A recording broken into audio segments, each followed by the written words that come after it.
Oh,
man, yeah.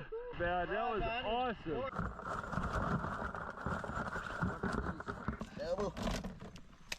Ooh-wee. Bug season. Yeah, that's a good bug. We got a feast.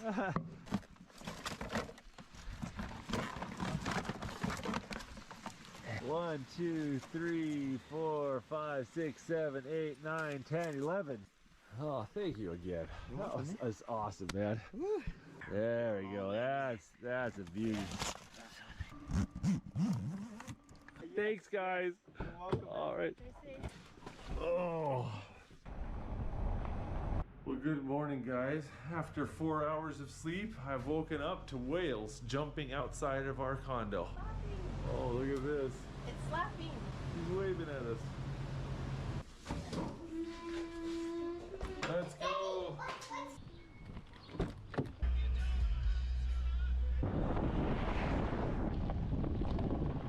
Yes. We have success. I love it. That looks amazing. We're here. All right, let's check out what we got here. We've got shredded pork with venison sausage, huli huli chicken with barbecued ribs, a local fern salad and vegetables, and of course some tater tots. So it looks pretty good, doesn't it? That looks great. Is it hard to find places that Oh, I am very full of food and very tired. But we're gonna go to a nice pretty beach.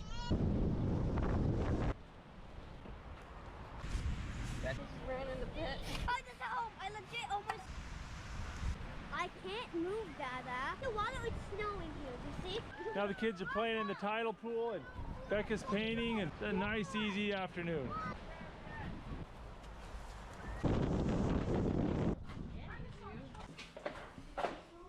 All right, Thomas, you ready to do some night diving?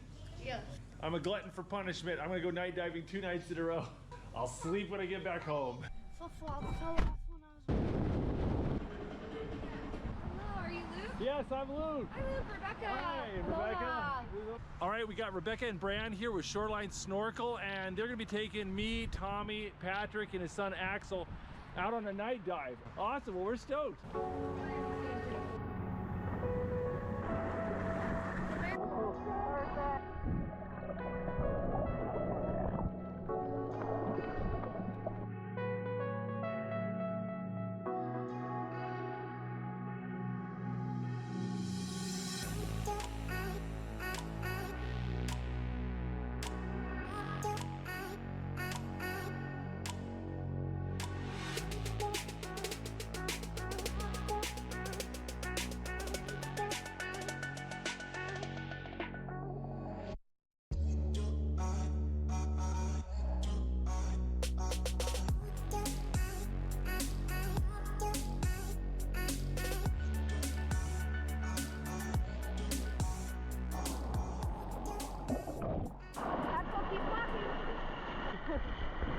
What'd you think? Was that awesome?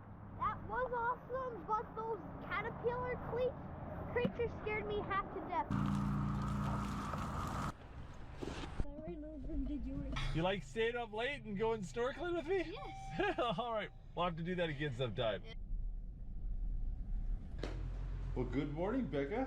Good morning. Are you ready to go scuba diving? I hope so. All right, let's do it. We have to wrestle the children into the car first. All right, Becca, you gonna film this? I'm gonna try. Okay, we'll see how it goes. Love you. Hey, I'm here with Ashley with Maui Diving. Hi, we're here at McKenna Landing. Hey, we're gonna do a shore dive. We're gonna enter in over there in the beach and go dive at the 5 caves over there.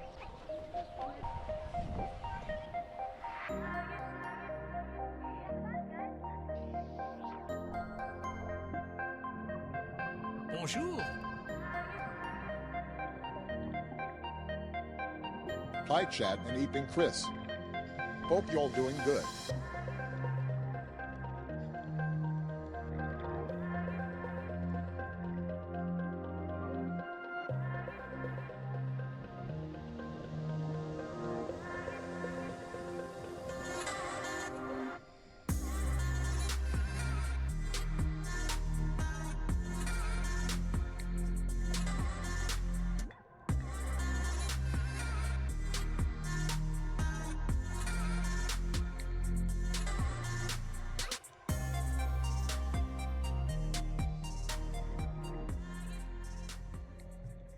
Hi, Becca. Hi, I made it. Here, you want help? Oh, I felt it so We brought you some malasadas. I needed it. Did you have fun?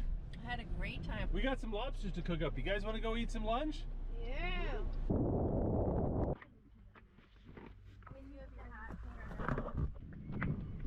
Hello.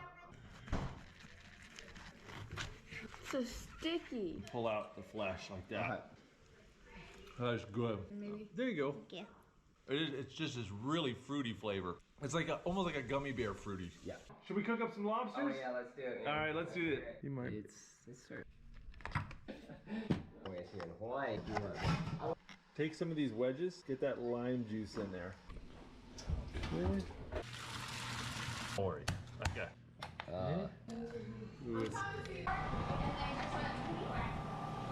Oh, there you go. No, the Tourette's disease. Remember the Anakin. Oh my You're gosh. the chosen Oh, one. it's so good. It's so good. It's really good. Okay, cool. You know, it's like We have chatted, the kids have played, and the sun has set. It has been wonderful. It's been great. All right, kids, come on. Yeah. Oh, it's been so nice playing with friends. Has that been your favorite part of the trip? Yes. Your destination is on the right. All right, we're gonna check out the homemade bakery here. This one. You want the coconut one?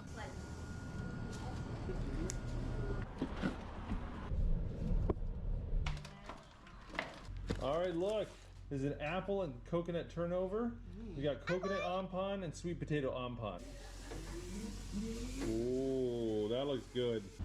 Hey, it's the best turnover I've had in a long time. Ube is so good. Head on down to the car, guys. Head on down. Well, Becca has really wanted to do a little drive up the Yao Valley, and we're gonna go to Kapaniwai Park. All right, babe, you wanna go explore while I watch the kids? thanks, sweet. Okay, I'll go fast. Ooh, they have a Japanese tea house and a koi pond. Pretty. There's the tea house. So pretty with the valley. Tree, that is gorgeous. Okay, that's fun, but we gotta go. We have places to be. It was gorgeous and I want to paint it. Well, I've got a close friend back home whose parents run a fruit farm here on Maui, and we're gonna go check it out and visit it. There's a guava tree with lots of guava. If you want to go pick some guava and eat some, So this is the guava tree? that's a guava tree. Is that, now how do you tell which ones are good? The yellow ones. The yellow ones. That's actually really good. They're good. Well, they just fall off real. Those ones just came off really easy. Yeah. Look at that. See? Oh, let me try. I'll try that. That's really good. This is a sweet sup? A sour sup. Throughout. No. This whole piece is yours. Don't Oh, just go. Oh. Yeah, here, try the sour sup. It's good. Ladies up front here. Yeah. The lychee, there's a banana tree back there. Yeah, check it out. They're mangoes. And that's dragon fruit. And this is banana. You can see this is the banana flower. The rambutan tree. These are amazing. You crack them open like this. Looks like a little eyeball or something. Ooh. That's good. That's better than the ones we bought at the store. Yeah, they are. There you go. Hey guys, you made it! Check it out, we're rambutan harvesting. We got.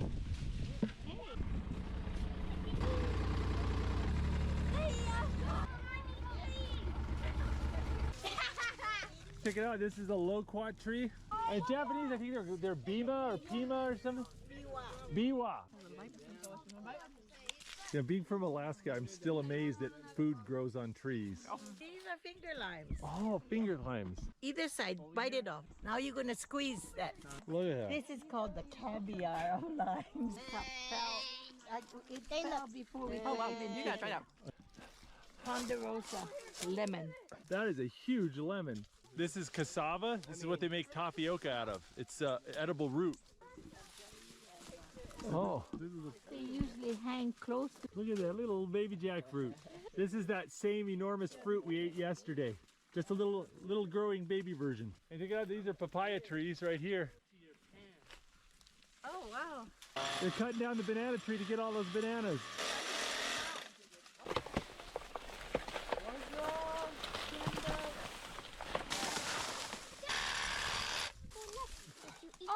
Look at that, that is cool. Oh, banana. Those little apple bananas are the best bananas.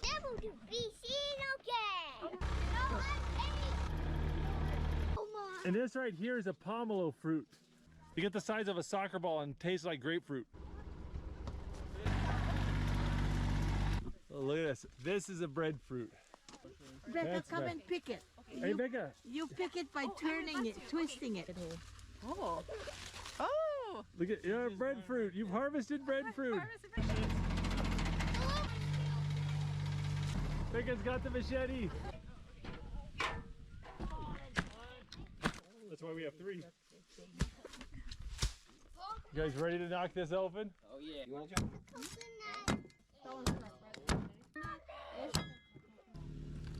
The coconut nut. Not that nut. Yeah, it's really good. Should we split it in half now? To work, it's like. Oh. Now all the coconut. There you go, babe. Oh. Like that? We really I appreciate got this. the. That is, Nathan, what are you doing? Nathan, what have I told you about making lingerie out of your food?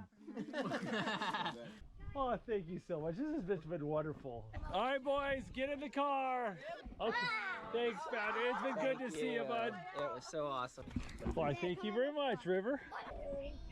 Let's try not to. Well, our friends have let us eat all their fruit, and then now they've invited us to their house for dinner. And so we're taking the kids over for a nice home-cooked meal, and we're really excited.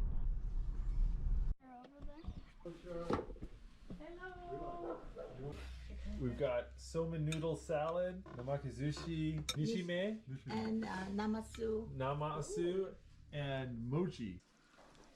You know, I. You like that? Break me. Thank you for having us over. Oh, thank you. A good night.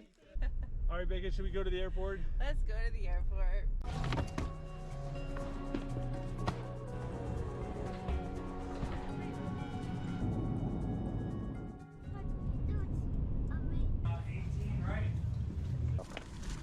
Thank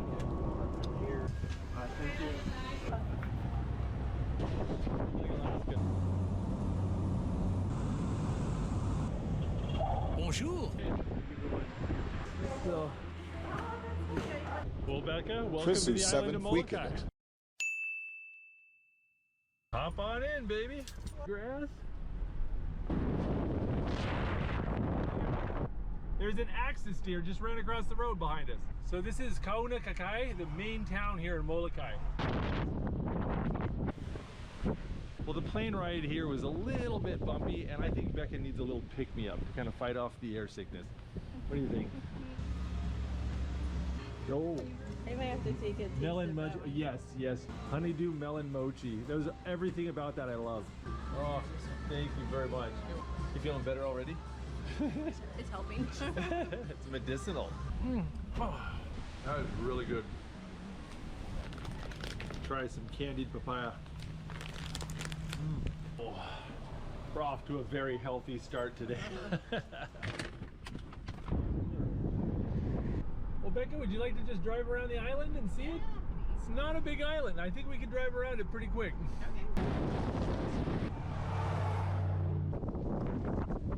I'll be there to get a loaf of banana bread. All right, hey, thank you very much. That was good. They're so good.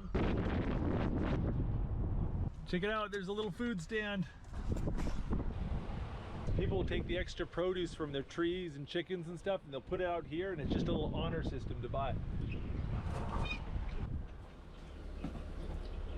Oh, look at that honey. Fresh eggs. Oh, deer jerky. Oh, dried macadamia nut. All right. Got some deer meat and honey. That's not bad. There's just tons of those little fruit stands and honor boxes on the side of the road, so I made sure to load up on cash.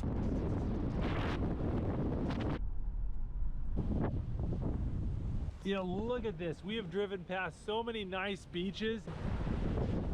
Look at that. There's not a single footprint on this beach anywhere.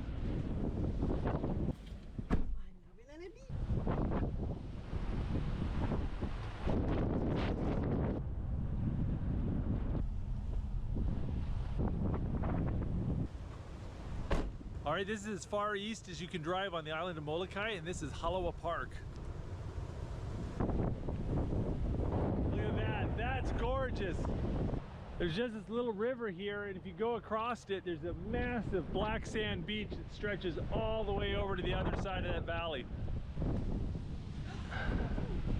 Oh, yay. Well, Halawa Park is as far east as you can drive on Molokai. Unfortunately, the place we're staying tonight is on the absolute farthest west point on Molokai. Oh, I think that's the grocery store. Let's, we're gonna try to grab some groceries here. Yeah, we're gonna do this for dinner tomorrow. Oh, we gotta get the pog, yeah. You wanna do that? Yeah, that's like good. Oh, for lunch actually. Yeah, we're gonna get some hot dogs. Pina colada coconut butter spread. Look at all the different types of Spam. Hickory smoked Spam. Ooh, banana sauce. Is that all? Oh, yeah. Yeah, all the same, yeah. We should have eaten before going shopping. I think we bought the store out. Alright, well, we're on a date, so I gotta take my lady to a restaurant here. Let's see. Oh. Dang, they've got duck poutine here. Thank you. Do you want? That's really good. Okay. Here we go. This is nice.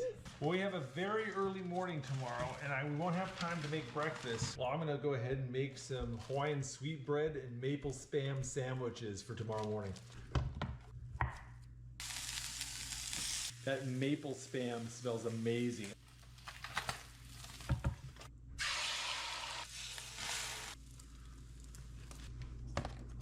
We're going on a scuba diving spearfishing charter early tomorrow morning, and we need our sleep. All right, I'll see you in the morning.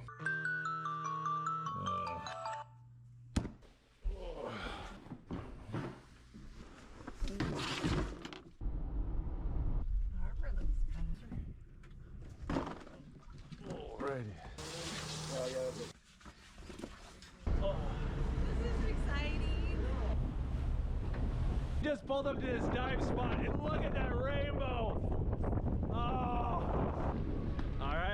ready.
What do you think, baby? You have fun?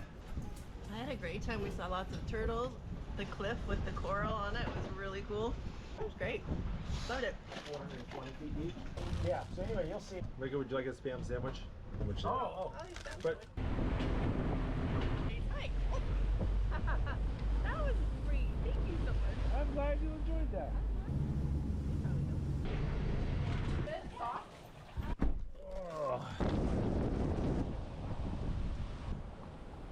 it's nice to see this place in the daylight. Oh, those smell amazing. I'm just gonna leave that in there. I think it's time to make some food.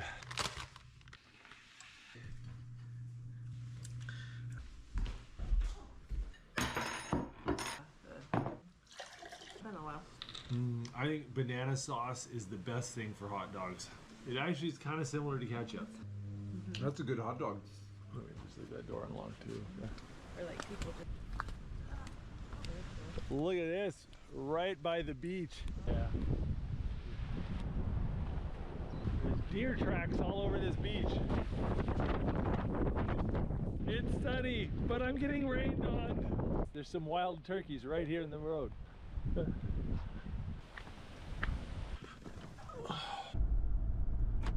Wow, we just saw more turkeys.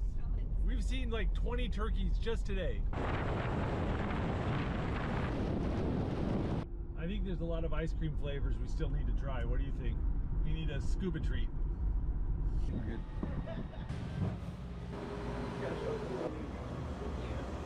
I think we've done like 15 free samples. Come on, I'll do the poha berry and you do the halkia. This ice cream is too good, man. So good though. Well, me and Becca got a little something special we want to do tonight. We want to go get some hot bread. Yum. Hot bread, check it and see. Oh. I think this might be it. There we go. And a half. Oh my goodness. Here. Thank you. Thank you. Yes. I could have bought you guys something. Oh, you guys want to eat some bread with us? Sure. Come on, man. Sure. Yeah, so we're gonna need your help. Yeah, it's really good that you're here to help us bail us out of this. I think we got a mango, guava, and ube. It is so warm. Grab an obscene chunk here. I'm gonna gain so much weight on this trip. Okay, you gotta take a mama tax there. Ube is a purple sweet potato, and it's got cream cheese in there too. Oh, the guava's good. I'll tell you what, if you're gonna fall off the keto wagon, this is where you land. Oh, thank you very much. You're very welcome. All right, you guys take care. Have a lovely, happy birthday again. Oh, it was so fun hanging out with that family, and we are so full of bread and jelly. All right, babe, let's go home. Yeah.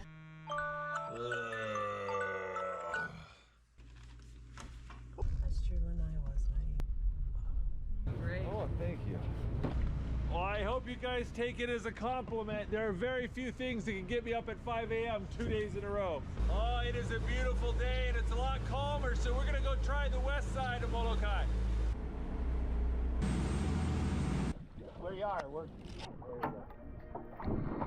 That's what's serious.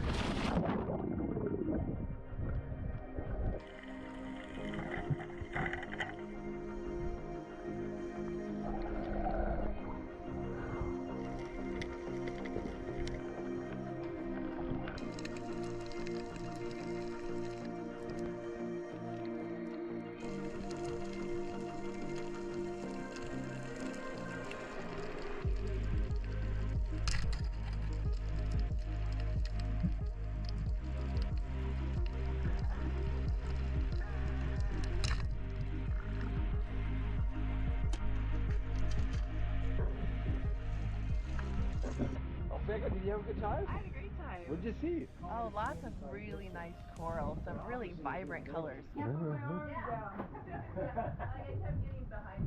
Oh, we had fun. We got a little snack. We're gonna try another spot. Time to get in. That turtle is still way over.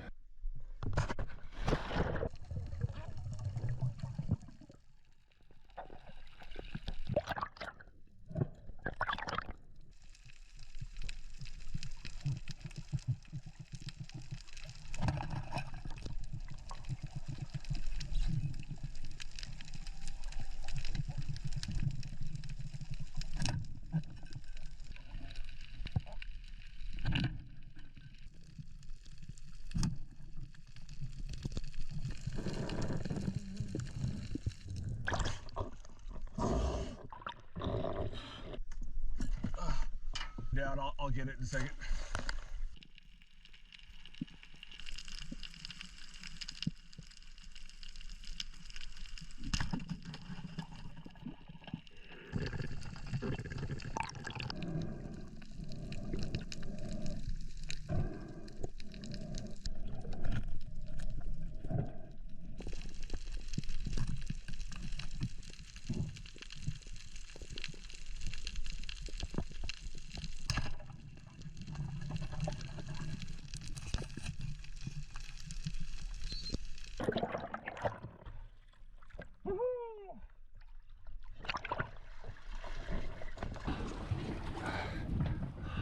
Look at that, Becca.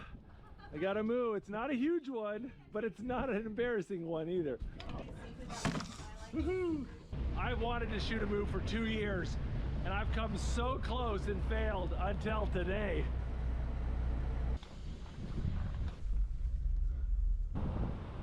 Are you exhausted? Yes.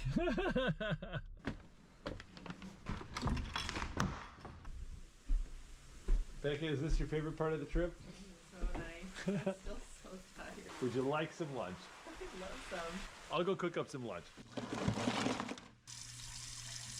Look how white and pure that meat is. That's so good.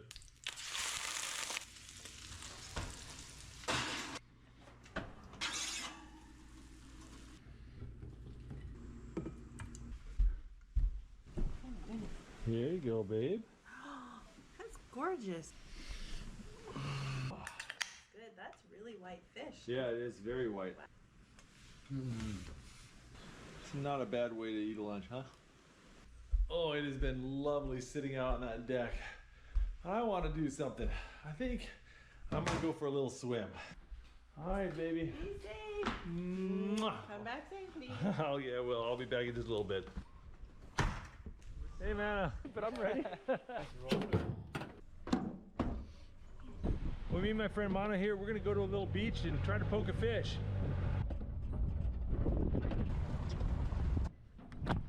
What do you want to target today? Whatever you want to eat. Or a stupid fish. That's usually the type of fish I shoot are the stupid ones.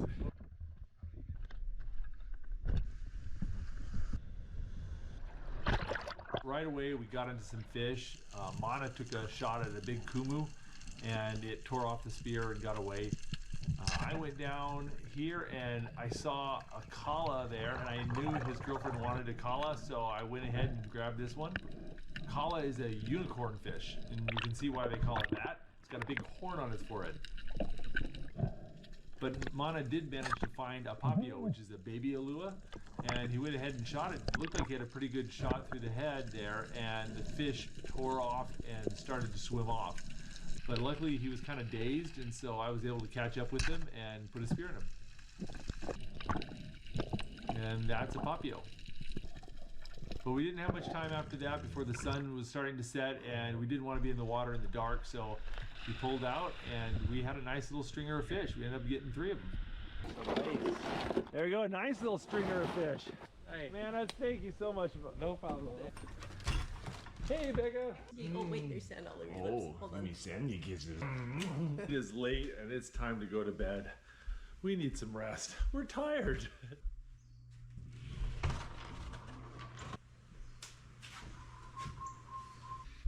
I think it's time for breakfast.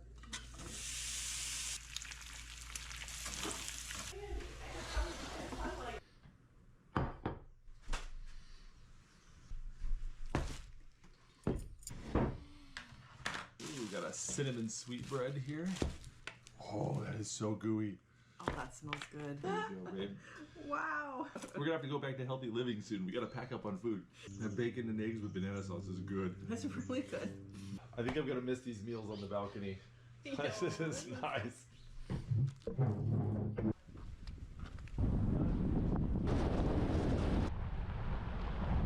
So these are plumerias, and they smell amazing. It's what they make leis out of, and this whole farm grows plumerias. It's nice you're tall. I love these. Like lavender and plumerias are the two best smelling flowers in the world, I swear. You can see that these trees are looking a little bit ratty. That's because it's the end of the season. These trees drop their flowers and leaves in the wintertime, just like ours do in the mainland. Yeah, they're pretty. Does it smell good? There you go. Oh, those thorns hurt. For love. So I assumed we were going to dinner, so I put on. There we go. Honey. Oh, that smells good. Which is good because, you know, sometimes I'm not always a peach myself, so this helps. Nice. It smells so good. It's so fun. I loved it. It's been interesting talking to these business owners and locals. Everyone's so welcoming and friendly, but also very apprehensive about tourists coming to this island. You know, Molokai really is different than any of the other islands here in Hawaii. They're not set up for tourism. Only 7,500 people live here on Molokai. There's only 5 restaurants, 1 airline to get on and off the island, and all of the food and supplies have to be barged in once a week. But even if a small percentage of the tourists that go to Maui diverted to Molokai, it would cause chaos. I hope everyone enjoys learning more about this wonderful community, but if you want to come to Hawaii and have a similar experience, I would suggest going to the Big Island instead. Do you think that's about right, Becca? Yeah, there's also a lot more to do on the Big Island.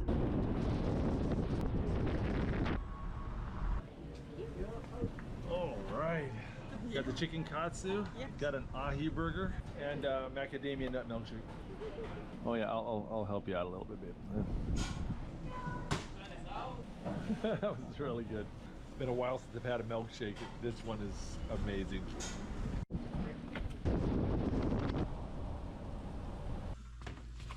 Oh guys, it's been a fun trip, but I gotta pack up and we gotta get heading home.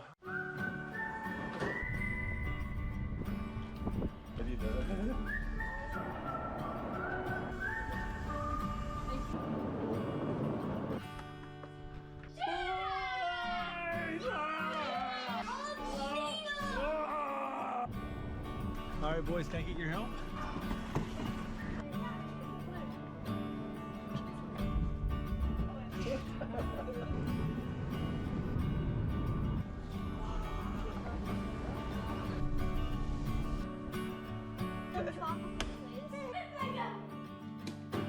There you go, right? Well, it's midnight. We gotta get kids to bed.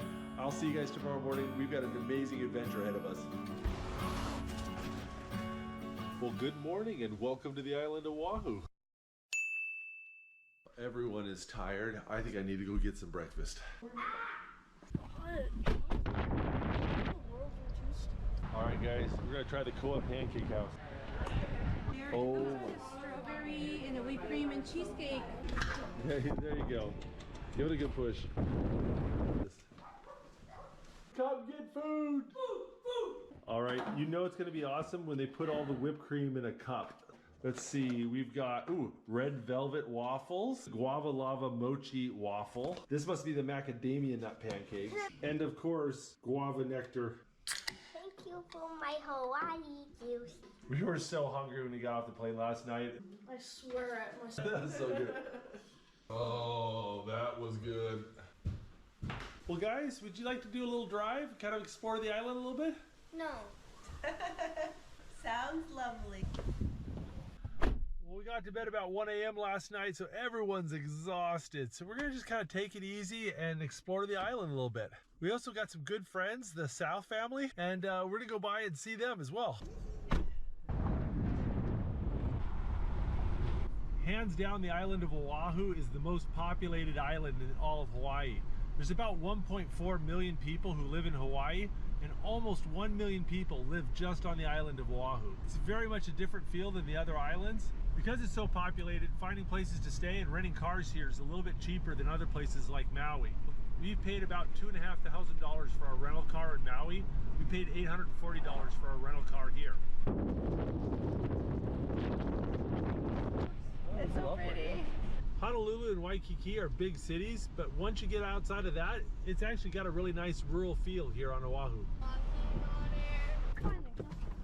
Oh, we got the right hair. Oh my goodness. Hi, Mabel. Oh, sitting down sounds good. You might recognize the South family. We got to hang out when you guys were living in Maui. Yeah. What did you find there? Thomas, you're too young to be picking up chicks. Yeah. That's how Shen-Li taught me. Well, we have sat here and talked away the day, but we're all hungry, so we're gonna go out and get some lunch. See if we can get the kids to put clothes back on. Oh, these kids are loud. Put your clothes on.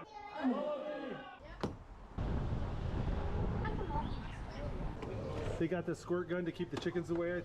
We think some sauces and ketchup. oh. The kids are chasing chickens and are stealing their fries. Hey, thanks for letting us hang out. It's been wonderful. Guys, are you having a good day? So we're just gonna head north and drive around the island.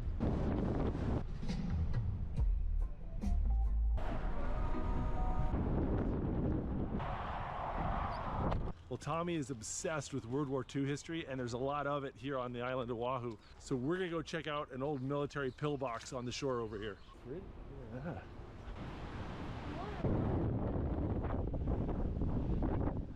Oh yeah, look at this. You like this? It's so cool. Well, apparently after the attack on Pearl Harbor, they built a whole bunch of these pillboxes along the shore, and most of them were destroyed in the giant 1946 tsunami. But this is one of the few that still remains. What do you think? Is this cool? Should we come back here? Yeah.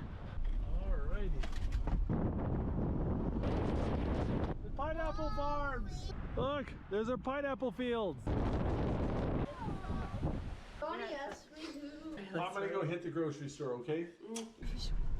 That's alright. We're gonna be okay. You want one? Okay, we get some guava sweetbread, some papayas. Look at this, Tom. You got mango butter. You want to grab one of those? They got shrimp crackers. Oh, they got shrimp crackers. Okay, I'm getting some shrimp crackers. I love these. Here, one for Nathan. Okay. One cancer.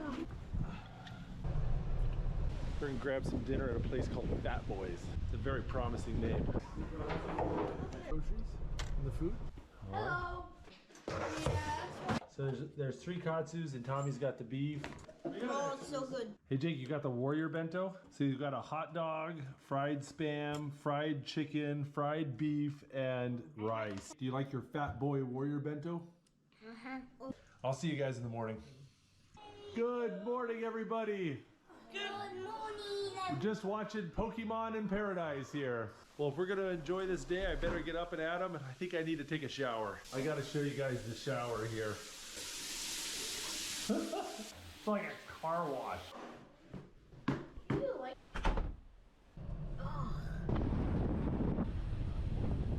All right, we're here at Richard's Meat Market. We're gonna go pick up our pig. All right. We got a whole pig in the back of the car. All righty. Hey. I've been baking and making a mess. Oh, we got some butter coconut mochi. Ooh. My wife makes amazing butter coconut mochi. Hey, Tommy, what you got there? Shrimp crackers. You got shrimp crackers? Oh, you can smell the shrimpiness. Mom, you want some? No, thank you. Oh. It smells like old fishing bait, but they're actually pretty tasty.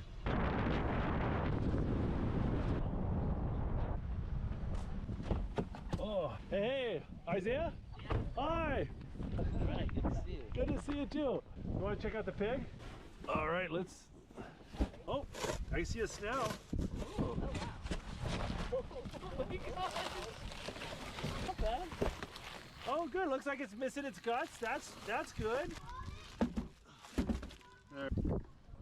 I heard you caught some pigs though. We did, yeah. Just last night. They were eating our our sweet potatoes and our taros. They crossed the wrong man. So apparently some feral pigs were rooting around the sweet potato garden. Oh my goodness. Oh, they're a good size too. Look at this. If we knew they were coming, we wouldn't have bought the pig, but we kind of already did. There's a lot of feral pigs here in Hawaii. They can cause a lot of destruction. So these ones, they picked the wrong garden to mess up. Wild pigs are mean. They'll bite you and attack you. You think we should eat it? Yeah, we should do the plump one. Yeah, he does look juicy. Here's the pig's foster family. So that little one, he's gonna get a new home here. So you're gonna take him home and plump him up? But the bullets are different. It's way more All right. Good eating.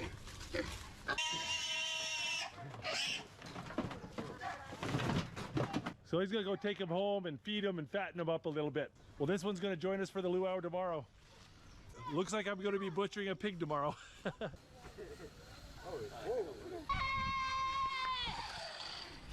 mom I love her. Here, we gotta go hop in the car, bud. You guys excited to eat that pig? Yes. It's late, I've gotta get some kids to bed. We gotta get up nice and early because we got a pig to deal with tomorrow. Well, good morning. It's 5 a.m. and we've got 2 pigs to cook, don't we?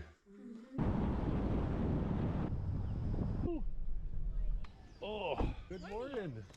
Hey. Nice to meet you. Trent, good. Oh, let's go. Got the emu going. This is an emu with an I, not an emu, like the bird. The guy basically got a pallet with a bunch of kiawe wood and lava rocks on top. Kiawe wood's gonna get the rocks all hot, and then you're gonna bury the pigs in the hot rocks. And anyway, cutting up banana trunks to put on the emu. Smash, smash. All right, it's time to deal with the piggy. We got the domestic and the wild pig. You guys definitely see the difference, like the darker wild meat versus the lighter domestic meat. The pig's getting a rub down with 2 green papaya halves. That kind of cleans it, you said? Yeah, cleans it, gives it a little bit different smell. We got the meat that's going in the emu, and Patrick's got some scraps he's gonna give to his dog. And the walkers have 2 less feral pigs tearing up their garden. You like some? These ones? These ones? Tastes like mashed potatoes. Sounds like You got hot lava rocks with the banana trunk on top. Yep. And that's gonna make like steam come up, right? Yeah, you can see it already.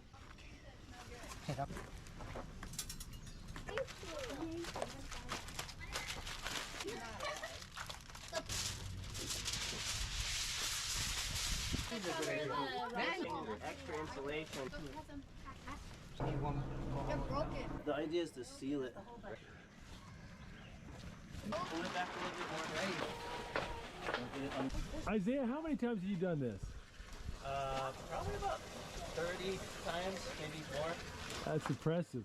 So we just let that sit for about, what, 9 hours? Yep. That is a pile of musubi. A whole bunch of kids on a trampoline with a pile of musubi. This is good life right here. Starting to really rain. Oh. All right, who smells like pig blood? Me! Ooh, we're gonna have a big party tonight. Got a whole bunch of people to feed tonight, so we need to go do a little shopping trip. love this one. And you guys ready? Yeah. No. No.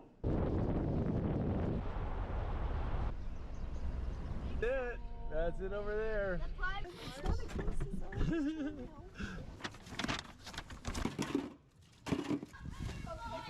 It's so much fun. The kids are already having a ball, so it's all good. I know, that zip line is just it's awesome. the best.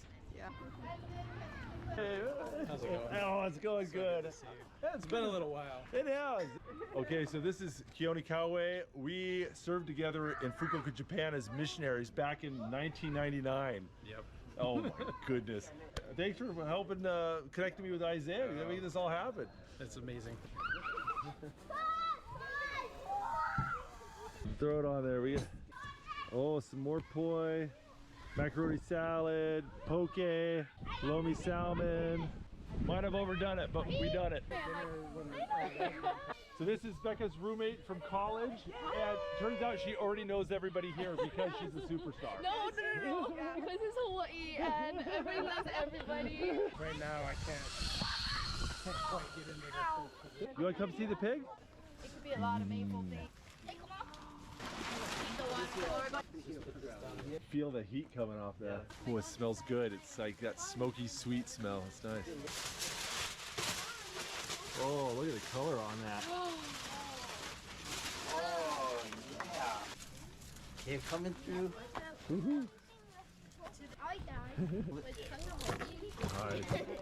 That looks pretty amazing. This is you put those in here. I have a new tarp. He's gonna eat wild.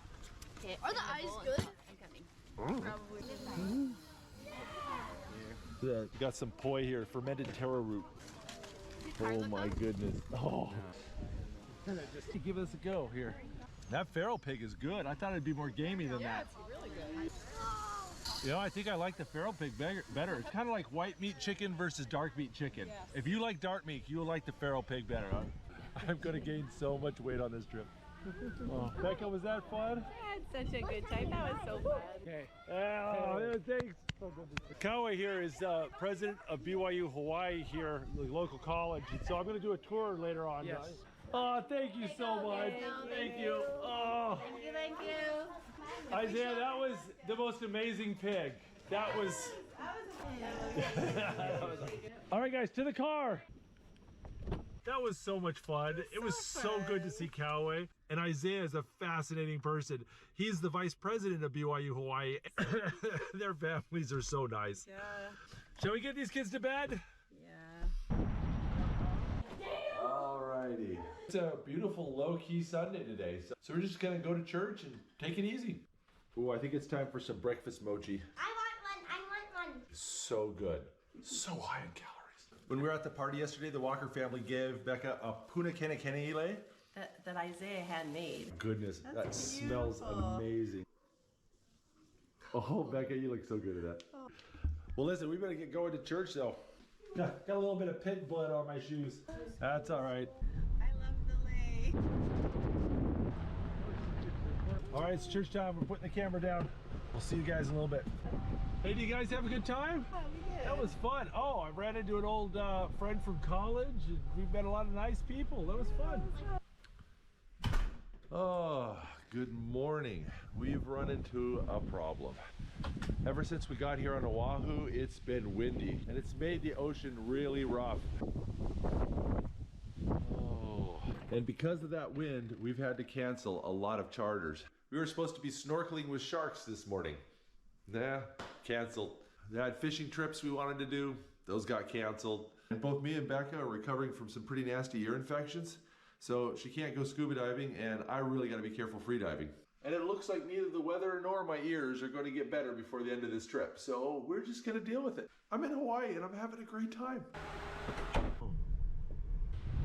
Try the Moena Cafe here.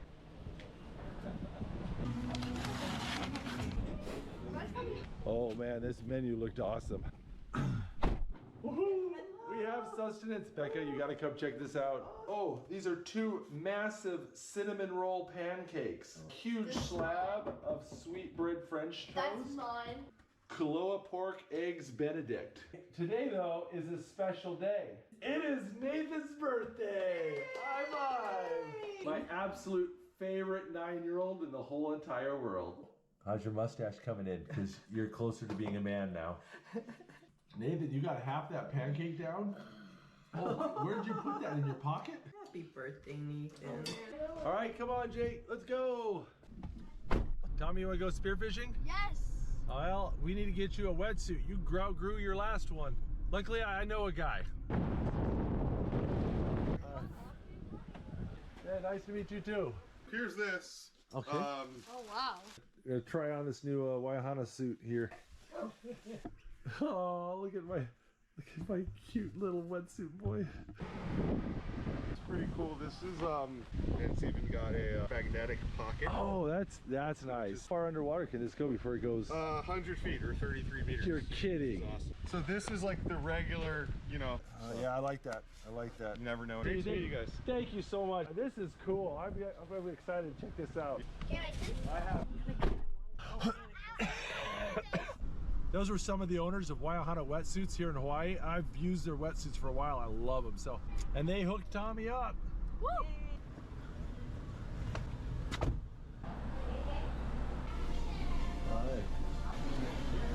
I know I shouldn't have done it, but they had some amazing looking donuts. Hey. Oh, they're soft. Ooh, they kind of remind me of a cruller a little bit. I know you love crullers. Jacob, do you want to try one of these? Yes. Isn't that like the best donut? Oh, look at the sheer volume of the onions. Oh, that's wonderful. That may have been the best chicken sandwich I've ever had. Yeah, Ted's Bakery did us good. Yeah, I mean, look at this. All right, Tommy's been chomping at the bit to do some spearfishing. I think I better go or he's gonna go bonkers. Take the gun and swim out away from the waves, okay?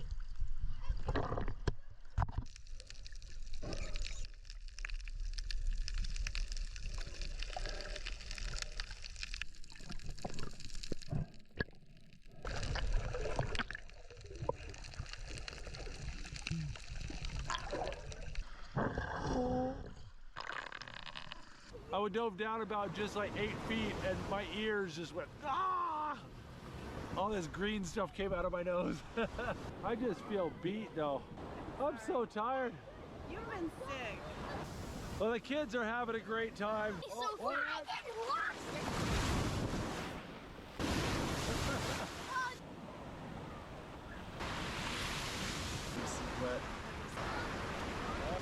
Well, even though the spearfishing didn't work out like we wanted, kids are having a ball. They're throwing coconuts into the ocean with as much passion as a kid can. Patrick's down there fishing, catching papio. It's not too bad. Look at that. Is about 9 and change, so he's just barely undersized. Oh. Yep. Nathan, you ready to go celebrate your birthday? Yeah. Yep. All right, let's head back to the car.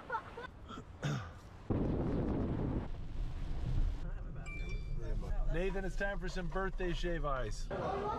The regular is huge, buddy. Yeah. Am I doing this right? All right. Yeah, you got some gummy shards. Hey, Nathan. All right, bud. Happy birthday to you. Bonjour. I forgot. You put Captain Crunch in there. That's just an I abomination. forgot. All righty. Good morning. We're not feeling so good. I think I might go to an urgent care this morning. All right, baby, I'm gonna go see a doctor. Gerard, his blue jacket. Looks like I got myself a little laryngitis, an ear infection, sinus infection, and who knows what else, but got some antibiotics, do a little rest. Well, we were planning on kayaking out to an island on the east coast of Oahu and hiking to the top as a family. All right, who wants some? Prescription medication, a nap, and a whole lot of sitting around eating food is what I needed. Oh, man. We're gonna go do something fun. We're gonna meet Becca's old college roommate and her husband for dinner. We're going into a restaurant. We want you on your best behavior. Now, Tommy, if you pick on your brothers, what's the punishment? Death. Nathan, if you throw things, what's the punishment? Death. Jacob, if you throw a temper tantrum, what's the punishment? Death. All right, let's do it. Yeah, look at that. Oh. Nice, thank you. Show us your mad chopstick still. Oh, that was good. There you go, buddy. Oh. Well, I'll tell you what, I got some medicine in me. I'm feeling a little bit better. I'm gonna try to get a good night's rest. Tomorrow, we're gonna do some stuff. I'm feeling a lot less gooey. I think we might be able to get out and do some stuff today. Oh, thank you. Thank you. Banana pudding, bread pudding, and a guava Danish. Oh my, that looks huge. What the heck? Yeah, here, let me help you with that, Tom. This is very good. Well, that was pretty good. I think the restaurant's called Island Brew. Put a link in the video description to all the restaurants we're going to. All right, Tom, you ready for some World War II history? Woo! Oh, we're gonna go check out Pearl Harbor. Okay, there's actually a ton of museums here. This right here is Pearl Harbor. In 1941, the Japanese surprise attacked the United States here. 19 ships were sunk and over 2,400 servicemen killed.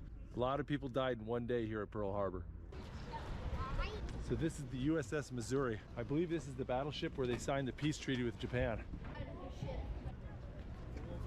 Oh, that's pretty cool. Be subtle anymore. Before we 1,000 paper cranes. Kanji's a little rusty, but I think this is from a high school. It's a symbol of like a wish for world peace. This roof was designed by somebody who hates tall people.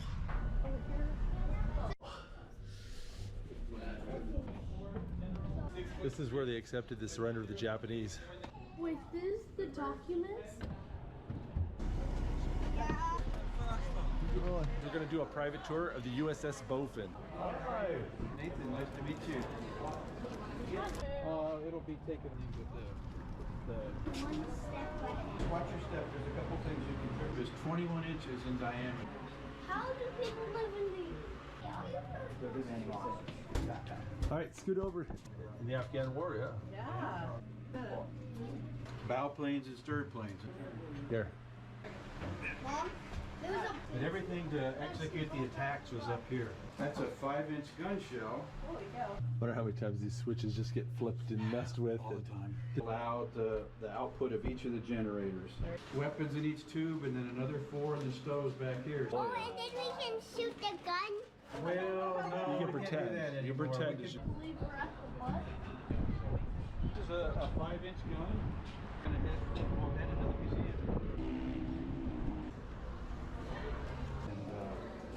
Does that look familiar down there? We just came. There's one of the submarine batteries. Enjoy the rest of your time here and have a safe trip home. Thank you. I'm the son. Get it, Dad? Hey, yeah, go ahead, get on. Let me check. Oh, The B-25. B-25. Sick little gun case for the motorcycle. I like that. That's crazy. F4 Phantom. The F-14 Tomcat. See, Tommy, look at the bullet holes in the glass. Those are from the attack on Pearl Harbor. Yeah, look at that. Yeah, that looks like part of a Lightning, yeah. Got B-17. Let's go take a look at it. This is a dive bomber George Bush flew. Yeah. I'm tired, babe. How about you? I'm tired too. I was surprised how much stuff there is out here. We got here like 10 a.m. and now it's like 5 and we're exhausted and we didn't see everything. We missed one of the most important things. So out there is the memorial for the USS Arizona and the USS Oklahoma. You have to take a ferry to get out there, and unfortunately we just ran out of time. There's so much to see here. We took it nice and easy today. Nothing strenuous, just walked for 7 hours straight. Oh.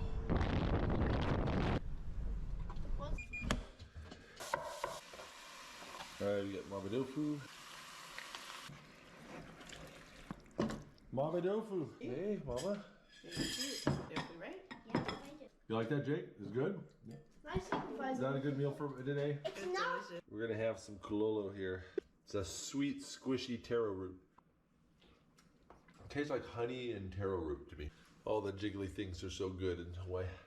We got full bellies and tired boys. It's time to go to bed. I will see you guys in the morning.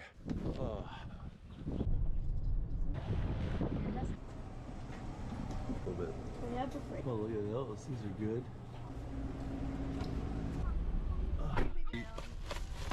A buttermilk donut, a malasada, a mango pineapple raspberry hot cross bun, and a coconut cream pastry. Who wants the chocolate mouse?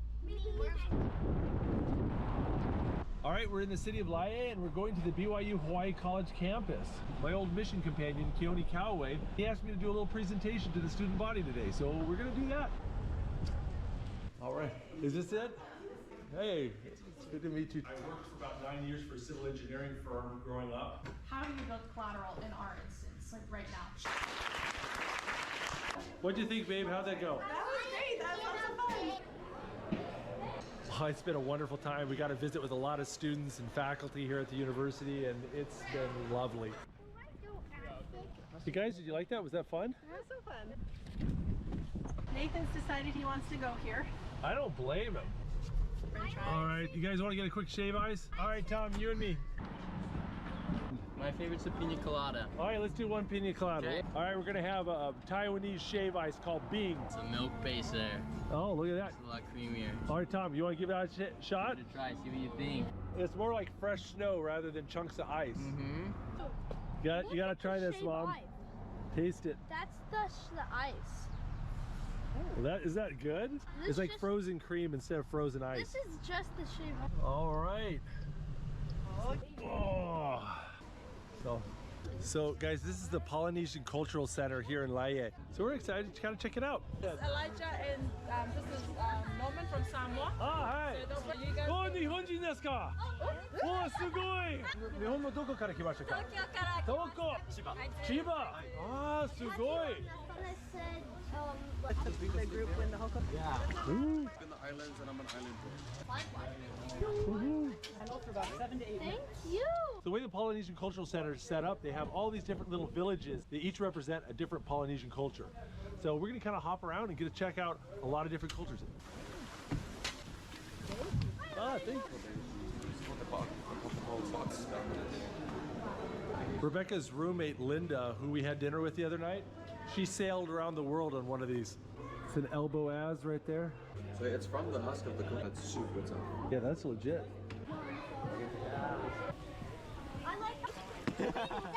Pride and joy of the Hawaiian Islands is called poi. So it's pretty much just like a dip or a paste.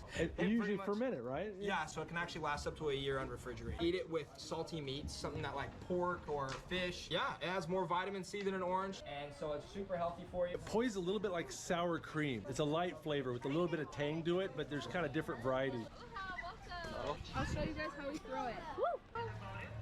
Wow. Nice. Wanna try and throw it? Yeah. Yeah. And let go. Whoa. Not bad. And let go. Not bad. Thank you. That was very nice. Thank you very much. Look at this is the noni fruit. Yeah. The Want to smell it? Oh, it. Yeah. Oh. Yeah. Oh my goodness. It smells a little like butt. It's so important. It's you. Here, Tom. You want to try some? Yeah. Here, try. Yeah. So you do It tastes what it smells. Yeah. Yeah. I'll try it now. You want to try some? It tastes what it smells. That's not bad. Not that bad. Oh man. There it is. I feel like I need. Not too bad. Oh, there it is. Yeah. Oh. What is the bad from? It's like paint thinner and Limburg cheese had a baby. It was. Oh, that's. disgusting. Your grandma would threaten you with if you said you were sick and didn't want to go to school? Is that medicine? So you just. We have really special buildings here. The pebble. This is a club? It is, yeah. For battle and for also enforcement. All right, don't mess with him. I'll give you the business end. Sure, you pee. Oh, thank you very much. Friends, welcome. There you go. Oh, cute. Paddle as fast as you can. Things that happen in this. I have 3. Oh wait. Spin. Hoodie. We are so excited because this the belly button is to remind them of the and formally welcome you to the island of Samoa. Yes. Yeah. Oh. This is why I'm hot.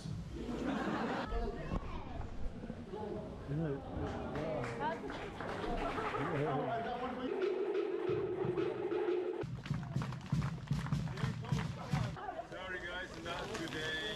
These are the only 2 left. That was cool. Hello, welcome. Step it, yeah? Just around there. Put all your weight on it. Yeah. Nice. Good job. 2 hands. Let's go. You got it. In here. Oh. Yes. Is it good? It's good. That's this It's a wild hibiscus. And then you start slow. Yeah, not obliterate your. Good job, buddy. Yeah, let Dad do it. Nice touch. You got it. You got it. Dad, you did it. Yeah, you Oh man, did Dad's it. turning red. Your first try. Oh, not too bad. Yeah, I got a little ember down there and there. The hard part is getting the wood ready. That's the hard part. I did the easy part. Dad, you look like you've done this a million times. This part I've done. Yeah, they slow it down. Okay, now bring it down on the side. There you go. Watch your hand. There you go. There you go. Yes. There we go. Don't get that noni juice smell off me. Yeah. Thank you very much. Dad? Hi. Oh, there you go. Working on one. This has actually been a lot more fun than I expected. I thought it was going to be neat, but this has been really nice. You like that? All right, who's ready? That's really good, isn't it? Yeah, you want to play? Yeah, Dad. That's classic dad move, right?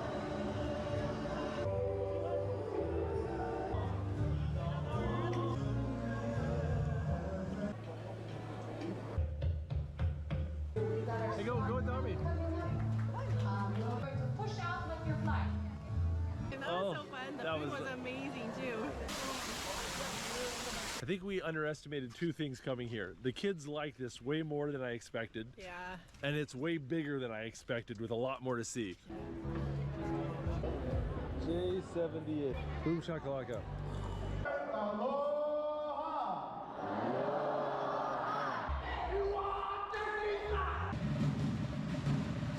Is that cool, Jake?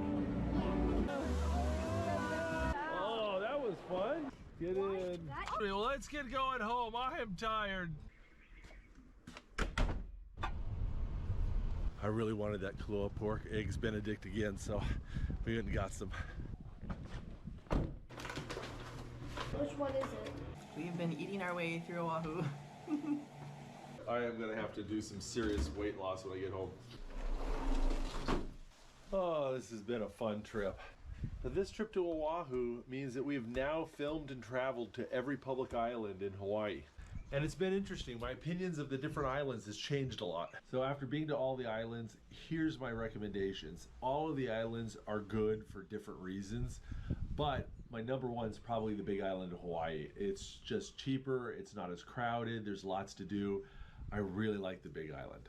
The only reason why Kauai was a number one is it's just a bit smaller and harder to get to than the Big Island. This makes things a little bit more crowded, a little bit more expensive than the Big Island, but it's still beautiful, laid back, and affordable. Oahu was a real surprise. I really thought this was going to be too crowded, too touristy, but I really liked it, and it was a lot more affordable than I expected. Probably number 4 on the list is the island of Lanai. There's just not a lot to do on the island, but it has probably the best snorkeling and fishing anywhere in Hawaii. It's pretty awesome. Last on my list is probably Maui. It's the most expensive place we've ever traveled. But that being said, we still had an amazing time and it's a great place. Well, we've still got a few fun things planned for today, but this is our last day here in Hawaii, and I think we need to go get packed up. All right. Want to go on a helicopter ride, Becca? Yeah. All right, let's do it.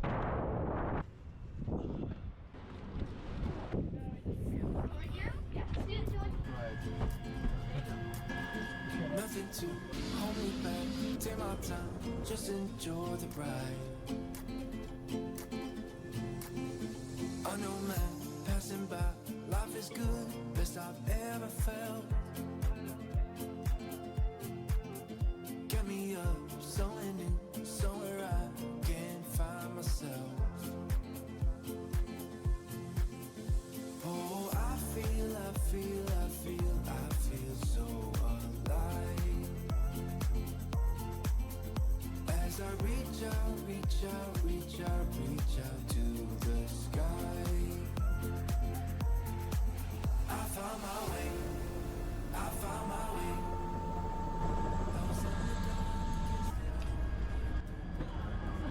You already said that you're gonna get sick. I got a souvenir. Still glad you did it? Well, shall we get you some food? Yeah, I guess I lost my lunch. Yeah. Oh. Should we go get some Chinese food? Let's go to Chinatown.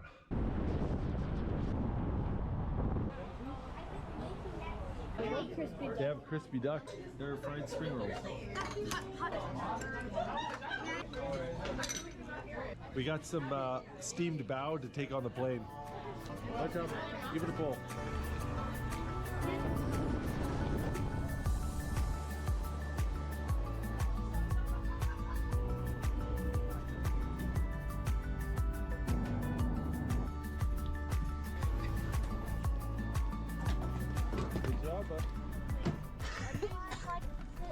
If you like that video, make sure to check out the Outdoor Boys YouTube channel, where we have hundreds of videos just like this. And if you want to see our newest adventures, make sure to click subscribe so you'll get notifications. This is A5 Japanese Hida beef, one of the highest rated types of Wagyu in all of Japan. Wow, ultra fatty and juicy. Welcome to Takayama, a city in the mountains where beef is king. And today, our mission is to eat every kind of Japanese Hida beef, including beef grilled on a leaf, Japanese yakiniku barbecue, and so much more.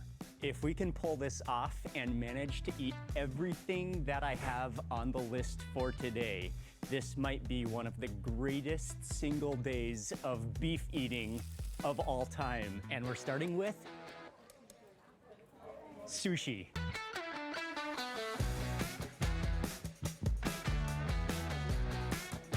Okay, arigatou gozaimasu. There's a couple of different combinations that you can order. There's a premium one, and there's some sets. And so he builds your sushi, and then it looks like he blow torches it a little bit so that it seared on the top. The normal beef sushi. Oh yeah, that rice is sticky. And this one is topped with, you can see that little bit of salt. Oh, that beef, you can see it's melting like butter already in the hot sun. It's glistening and shining. Our first bite, Hida beef.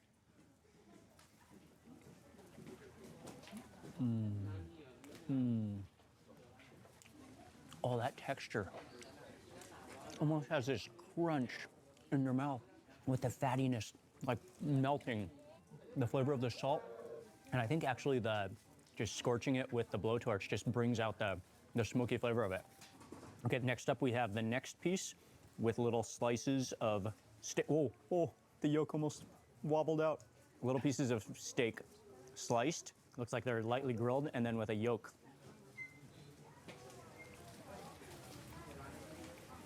Oh, that one's amazing.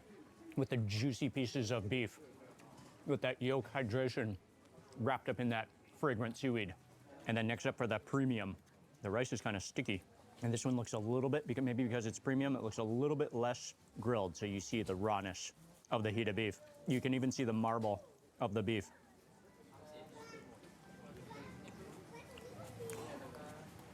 Oh, wow. Okay. The premium melts in your mouth. The buttery texture. That one has some wasabi on it too. It was all good, but the premium one, it really is premium for a reason. That is the real deal. Oh, that's flavorful. That is tasty. That's just a little taste of what's to come. And the great thing about this is you can eat the plate. It's a shrimp cracker. Let's go to the next place. We're gonna stop for our next beef treat right here. And you can smell the aroma of that beef. We're actually gonna try that later, the skewers later. But I wanna try right now the beef stew. Oh, a little spicy chili? Yes, please. Oh, nice. Arigatou gozaimasu. Thank you. This was kind of an impromptu purchase, actually. You just saw it, smelled it going by. I had to try it, the Hida beef stew. Yeah, dig down below there. Check it out, wobbly bits, jiggly bits, tendon, yes. And that's juicy, all that broth. I'm gonna mix it up with those onions with that chili. Let's just go in for that wobbly chunk of tendon. Oh, that is hot. Oh, that wobbles in your mouth. The texture, it melts at the same time. It is so good. It's infused with the flavor of that stew, infused with its own juices and fats. Then it has a hint of sweetness to it, like a soy sauce flavor. It is very tasty. And it's served without rice, but this just immediately makes you want to grab for a bowl of rice to scoop that sauce onto. What I really like about this is that it's not just the premium steak cuts, the beautiful cuts. It's like the wobbly odds and ends, which are some of the tastiest, especially when made into a stew. Oh, wow. Yeah. The stew is phenomenal.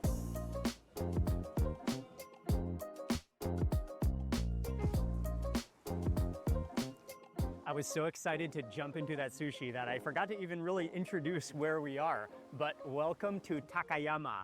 We are in the Gifu Prefecture of Japan, within the lush green mountains. This area is often called the Japanese Alps because of how beautiful, how scenic the mountains are, and how fresh the air, the nature is. But this area is home to probably the most famous food, which is Hida beef. And what exactly is Hida beef? Hida beef is a premium Japanese Wagyu, and Wagyu is a Japanese cow, which in this case is the Japanese black cattle, which Hida beef is raised from. And they're raised within this area, Hida, which is surrounding Takayama in the Gifu Prefecture. So they have access to the clean nature, the beautiful mountains, the fresh air, the fresh water, which you'll just see everywhere, which all contributes to being one of the highest rated, continually ranked as some of the best Japanese beef in all of the ratings. And Hida beef throughout Japan is known for its extreme marbling, its intense richness, and its incredible umami flavor. And we are just about at the next restaurant where we're gonna try a beef dish that I've never had it before in my life. Wow, look at this restaurant. It is incredible. Oh, nice. Oh, and we're here right as they open, which is actually quite important because if you're gonna try to fit in multiple meals, like 2 lunches or 3 lunches, you gotta get here right on time because first of all, they can have a line later. And second of all, opening hours are quite limited. So a lot of restaurants for lunch open just from 11 a.m. till 2 p.m. and then close. So then you're out of luck. So we got here in good time. Okay. Oh, I can smell beef in the air. So beautiful. And they said they have regular tables, but they also have Japanese style. Definitely go Japanese style, tatami. Oh, with barbecues. Oh, this restaurant is absolutely incredible. The Japanese heritage and tradition feels so traditional. And we chose the on the floor, the tatami mat's the greatest way to eat Japanese beef. But yeah, they also have some tables with grills in the center of them where you can probably grill yourself, but we'll be eating that later. Yakiniku. Now, this restaurant is called Kiyoya, dates back to 1979. Oh yeah, they do have a bunch of steaks and yakiniku sets, but this is what I came to eat. So it's beef with the special miso, grilled on a magnolia leaf on the special charcoal grill. Wow, they bring it out fast. And this is one of the signature dishes of Takayama, actually this entire region, Hida region. But it is a little personal grill. Well, it's burning on the bottom. And then there's a magnolia leaf. Actually, there's a little like foil separation on the grill. So the heat is not as so intense. Okay, she's gonna come to mix it for us. Nice, okay. Oh, that is the miso. Yeah. On the bottom? Okay, wow. So as she turns that beef on the heat, you can smell the aroma of that miso. It smells so good. The process of making it is just so peaceful and calming and relaxing. You hear just the faint sound of the bubbling of the miso. Oh, I'm so excited and so curious to taste it. This is one of the coolest beef meat sets you can imagine. And the aroma coming off of that is so incredible. It will make your mouth juice and water. But I got the full set with miso soup with, looks like some of the local tofu and pickled mountain vegetables, some pickles and rice. But the main event right here, oh, the miso is just caramelizing on that leaf. Let's just try it, the pure beef first before we mix it with rice or anything. The miso just thickens and clings to the meat.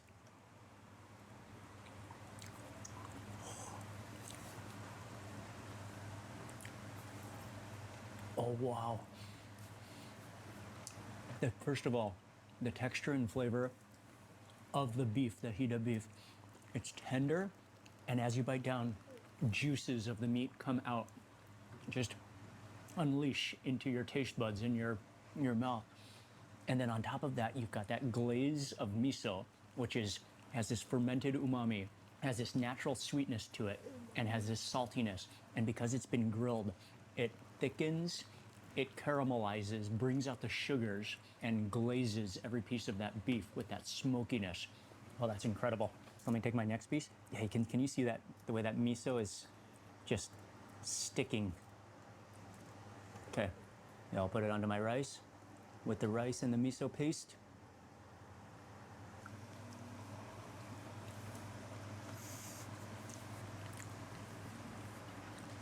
Wow. This dish right here is worth coming to Takayama to eat. It is so good, so balanced, so unbelievably flavorful. Okay, and Ying ordered the beef, like a beef steak box. So there's rice on the bottom, there's seaweed, there's the beef, Hida beef grilled, plus a glazed sauce on top.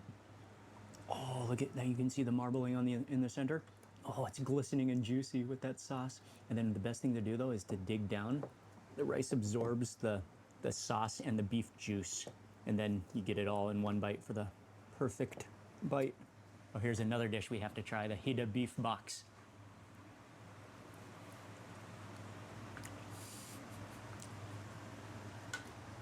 Oh, wow. That beef, the rice melting in, the sauce has a little bit of an acidity sourness to it. Oh, that sauce is amazing. Yeah, it's like perfectly salty, a little bit sour, just contrasts the richness of the beef. When it's grilled like that, it has a really nice texture. It tastes fatty and rich, but not like overpoweringly rich. Like just a delicious, juicy beefiness. I'm gonna try some of that tofu. It almost looks like mozzarella. Look at how bubbly it is. But definitely I wanna get some of that miso on there.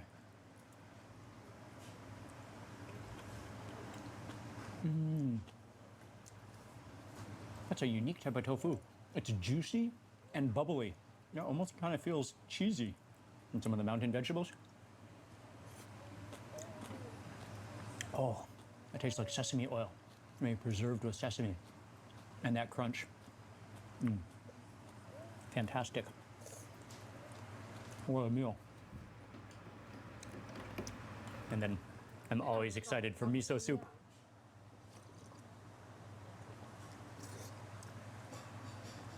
Oh yeah. A few things on earth can be more comforting and like aid in the relaxation and digestion, like miso soup. Really good.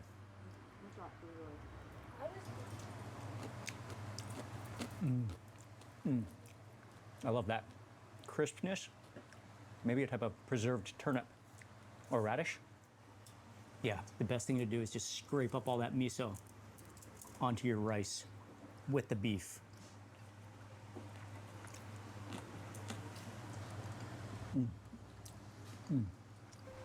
That is an unbelievable, proven combination.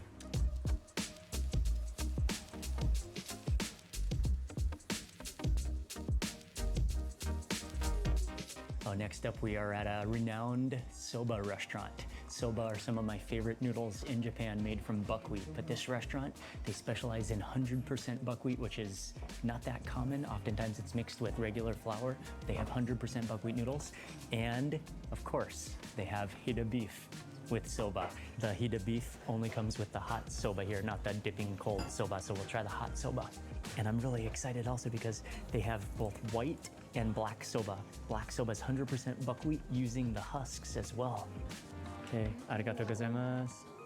Okay, black soba. Wow. Oh, amazing. Oh, you get your own wasabi to grate. Wow. Thank you. Oh, I'm extremely excited. But I better start with the hot soba first because it's submerged in the hot broth. But thin slices of Hida beef You can really smell the ginger, and I think that's grated radish on top. Finely shaved green onions, a little bit of vegetables, and all that heated beef in that broth.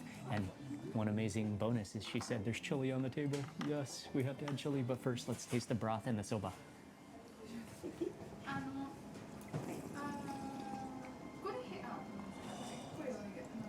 Wow. It tastes like a dashi stock infused with hida beef. Oh, phenomenal. So I'll mix in that radish, that ginger, but let's get some of the beef actually, some of the slices of beef with the black soba.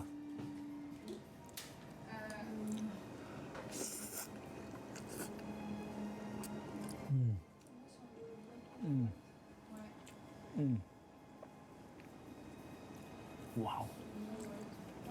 That soba, you really taste the 100% milkweed, the flavor, the texture, the density and hardiness of it, infused with that melt in your mouth pieces of hida beef.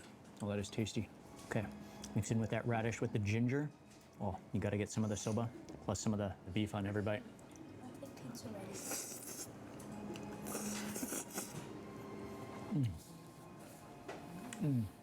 Here's some of the greatest soba I've ever had. Like so thick and so dense, so nutritious, so warming. And this is a phenomenal use of hida beef where it's not too strong, it's not overpowering, but it just flavors that broth and the soba. She did say we could add a little bit of this chili. I don't think it will be too spicy.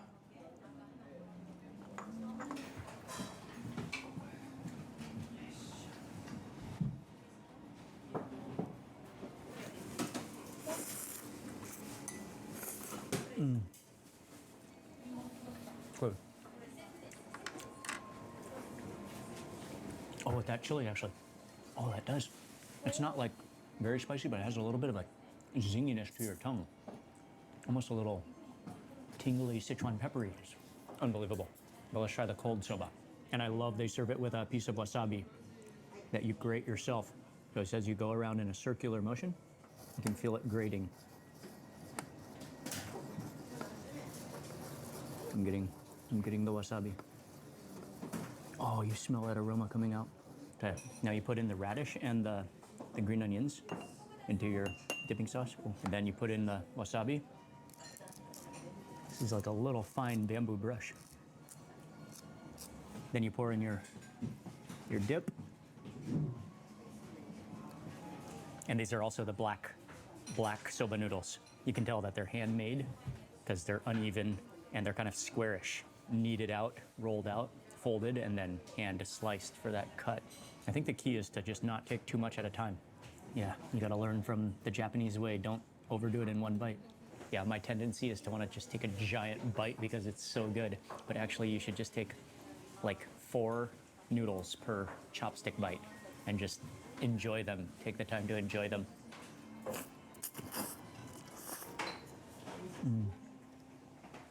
And inhale a little bit for that flavor.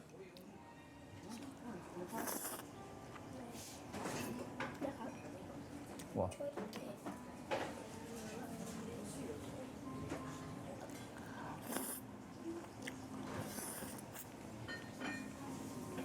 And this entire region of Japan, Gifu as well as the surrounding prefectures like Nagano, they're very well known for buckwheat, and soba has some of the best soba in all of Japan here. So the combination of hida beef with soba doesn't get any more local than this.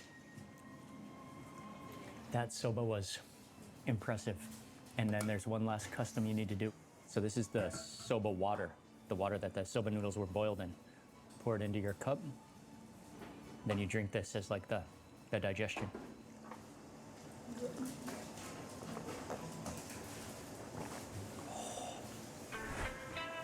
That thickness, the buckwheat. Oh. That was phenomenal.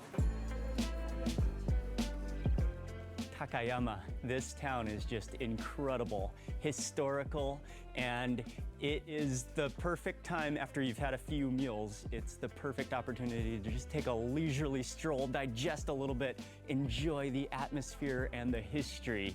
And this town is just so pleasant. And I've never seen, I don't think I can think of any other town I've ever been to that's so dedicated to beef. There's beef everywhere you look. Hida beef, hida beef. Literally everywhere you look, you'll find beef.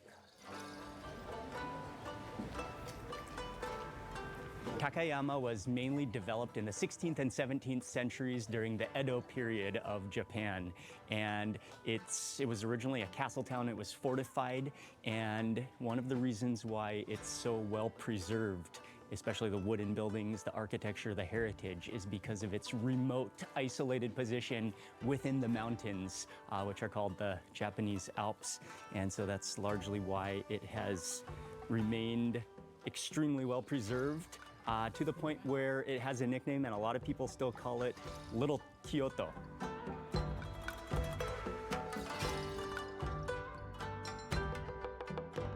And by the way, while we're here, can you see above me right there? You'll notice that all over while you're walking around. I mean, across Japan, but especially in Takayama. And the town of Takayama is also, well, this entire region is also very well known for sake, because the water is of such good quality. And this is a mountain town, so sake is very famous here. But when you see that ball, that is called a sugidama, I believe, and it's made from cedar branches, made into a ball, and it signifies that the sake, well, first of all, it's a sake brewery, and then that the sake is ready to be consumed. I think definitely a little bit of sake later on today is in order.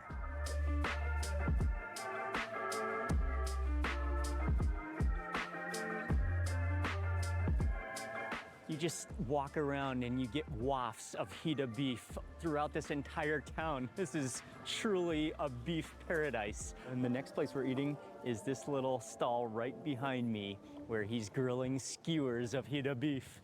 Is it called kushiyaki? Kushiyaki. Kushiyaki. I love his dedication, and he doesn't pre-grill anything, so as soon as you order, then he grabs the raw hida beef on the skewers, puts it onto the grill, seasoned with a little bit of salt and pepper before they go on the grill. Grills it right in front of you so you smell it.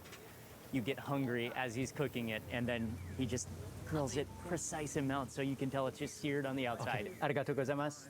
But it's gonna remain juicy, and it's glistening on the outside and so juicy. Look at this.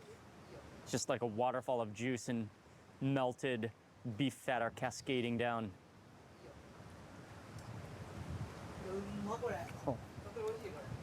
Oh, wow. That is incredible. That is smoky, juicy, fatty, providing that liquid in your mouth, and the flavor of that beef. Okay, this is how you can really taste the pure flavor and quality of hida beef. That is phenomenal. And I've had my share of, I've tried quite a few different varieties of Wagyu across Japan. Some of them are like so rich, you can barely eat a few bites and you start to feel almost like you need to counterbalance because it's so rich. The hida beef, on the other hand, it has this perfect harmony of being rich, juicy, fatty, but it's also doesn't feel quite as heavy as some others.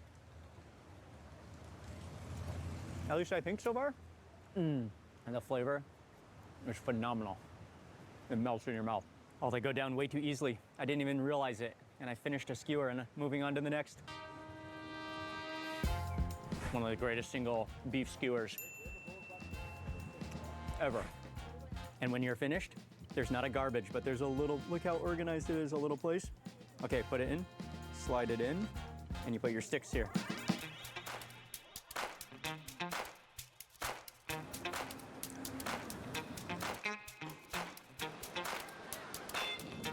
We couldn't do this day of all beef without having a burger, a local Japanese burger. And so we're just outside of the main JR Takayama station, where you will find a burger stall. I'm just gonna go for the classic. This is the 100% hida beef handmade patty burger, the Matsuzuki burger. Oh, no seating on the inside, but they have some cool picnic tables here on the outside. This burger smells amazing. Very cool, very laid back spot. And right outside of the train station, so it's fast, it's easy. Are you ready for the burger reveal? Let's take a look. That's a significant box. You open it up like that, ready? Here we go. Oh, oh, fail. Oh man, that was a fail. I was going for the big reveal, but it's wrapped in another protective layer of paper. Ooh, the bun feels really soft. Okay, here we go. Let's just take the whole thing out. Whoa, look at the patty. Oh, the heat of beef. Oh, there we go, nice. First of all, before even looking at the patty, can you see it's like a nice whole wheat, whole grain bun. A big piece of lettuce, which is nice, onions, mayo, and then the big heated beef patty, which is juicy with the cheese. Oh, that looks quality.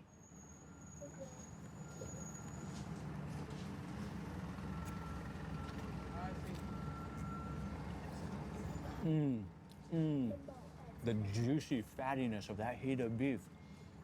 Griddle fried, so it brings out the flavor. It's crumbly, it's juicy. You feel like the melting fat of that heated beef. And I do love a burger with a lot of vegetables. Some people don't like that much lettuce, that much tomato and onions. I think it really complements a burger. I love that crunch, that freshness of the lettuce, and especially with the richness of the heated beef. And that bun, it's actually incredible. Yeah, it's like a whole grain, but it's really soft, really pillowy and fluffy. And actually that burger, it almost has more of like a steaky texture to it. Like it's not a fine grind, it's more of a coarse ground. I still really feel the texture of the beef. And then the sauce is creamy, mayonnaise-y. Look at the onions in there, tomatoes, and lots of good mustard in there too, like a sweet mustard. Oh, really good. We've come to the next spot. This is such a cool little place, and it's on the corner a few streets over from the really popular walking streets. The one thing that I wanted to come here especially to get is the croquette, the beef croquette, but I had to try his sushi because when we had the sushi earlier today, that was the first thing we had actually. He really blowtorched it, so it was pretty, not fully cooked, but it was almost medium. He doesn't cook it at all, so it's raw, which is what I really wanted to taste. And you can see this sushi, it is glistening, it is melting. You see the full intensity of that marbling of the beef with a little wasabi, a little green onions on there. It's almost melting, like turning to liquid in the sun. Oh, okay, this is what I was looking for when I wanted beef sushi. I see. That's like a slice of beef butter. That's effortless chewing. It melts in your mouth. The fat, the sweet glaze, plus that contrast of the wasabi and the vinegar rice. Oh, they're completely raw. That's the best sushi right there. That was incredible. Okay, and then we got the croquette, which is a very popular Japanese croquette topped with breadcrumbs with heated beef in the center. Let's open it up and see what's inside. Should be mashed potatoes as well. Oh yeah, it looks like mashed potatoes and some of the minced beef.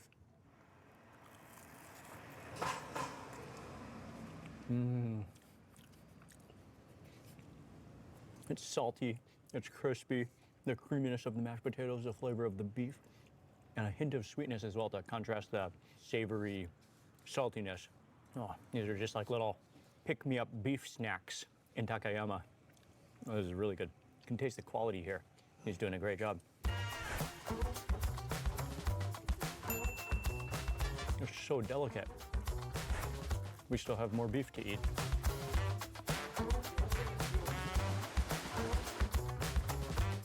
We've had some incredible beef today and some unique dishes with heated beef as well. But next up, we are going to a place that looks like a heated beef palace in Takayama. And they specialize in two main dishes that we're gonna try.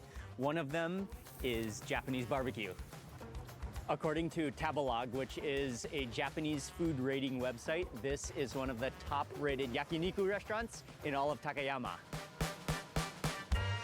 And step inside, you know this place is serious. They actually have a whole butchery of their own right next door. So you can walk and buy fresh meat.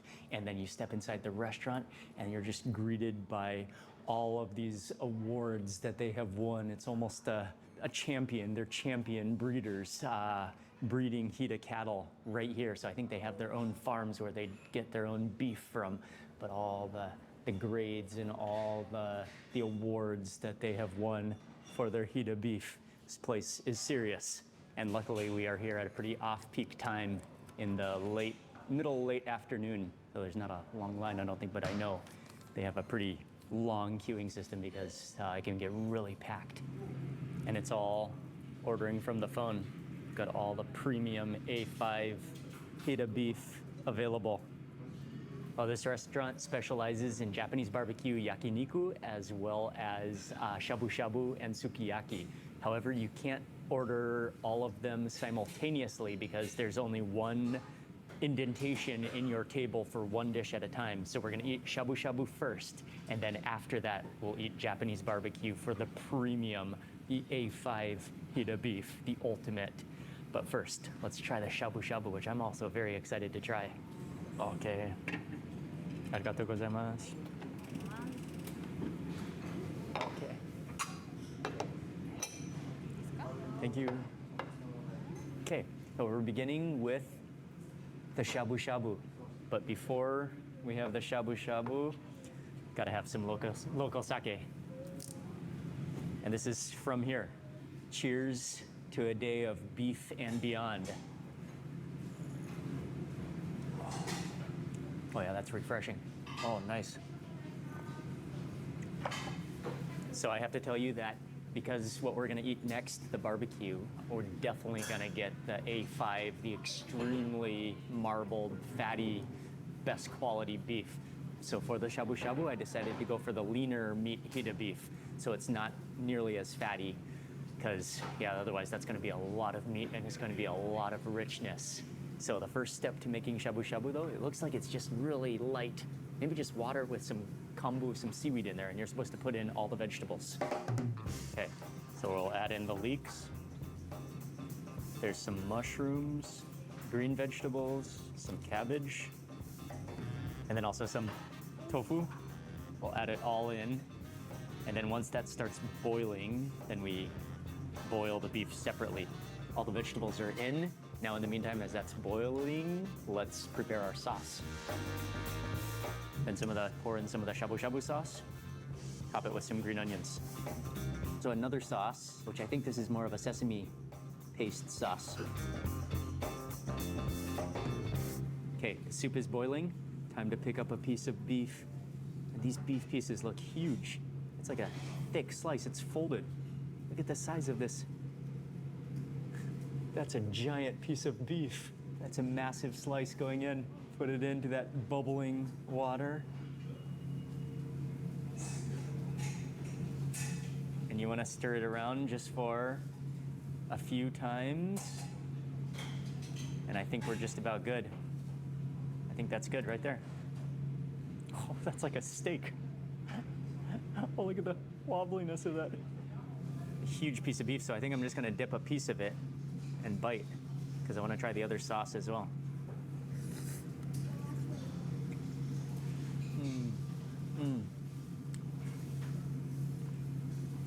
You really taste the pure flavor of the beef. And this is leaner meat, so I think the leaner meat actually has a stronger, beefier taste to it. Still soft, tender, but you feel more of that meat grain as opposed to just the marbling, melt in your mouth flavor, or texture. It's really good though. And look at the grains, you can see the grains, so you got a lot of meat with just like a ribbing or like a strands of fat going through it. So it's more muscular. So I'll dip it into the sesame sauce for the next bite.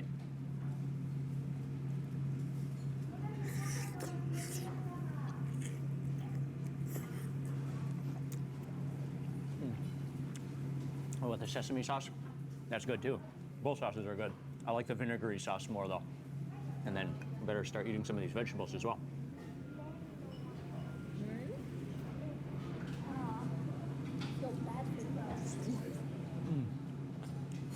It does feel great to eat some vegetables too. Some fiber. But this is one of the purest ways to eat vegetables and meat, just boiled in water.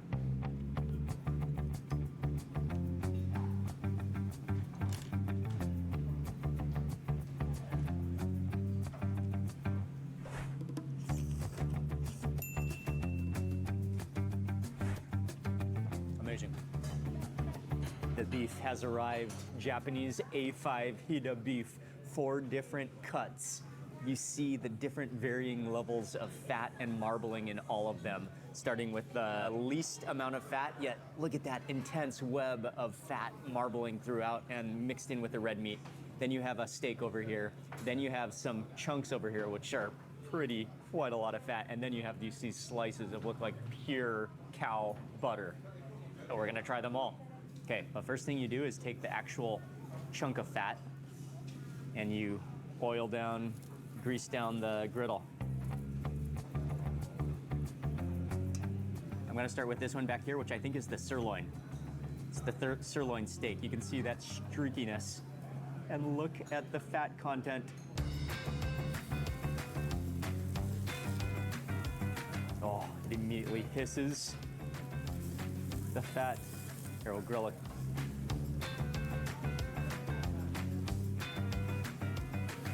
Yeah, look at that. The grill marks, the fat, the sizzle.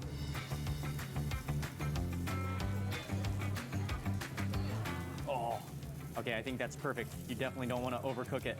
Okay, I think that's good. Look at the way it's shining, the oiliness of it, the wobbliness of it. I'm gonna taste it pure first without anything on it before dipping.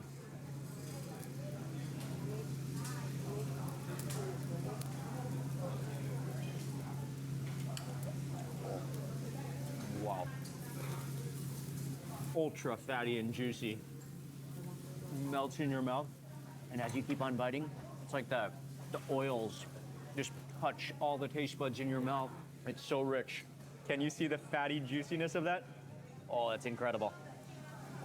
For this one, I'll dip in the salt. Because oftentimes with this quality of beef, the Japanese way is just salt to taste the pure flavor of the beef.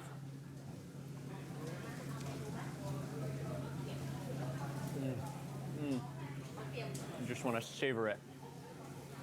Just let it melt on your tongue. Sirloin was unbelievable. Okay, let's try the cubes next. I'm not sure what cut this is, but actually on the menu it just says cubes. Oh, look at that fire.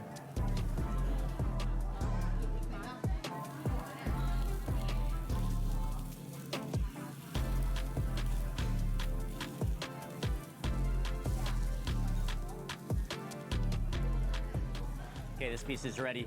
This one is fatty and jiggly because it's a square piece. Really got that like fat grilled bark on the skin. This is a one biter.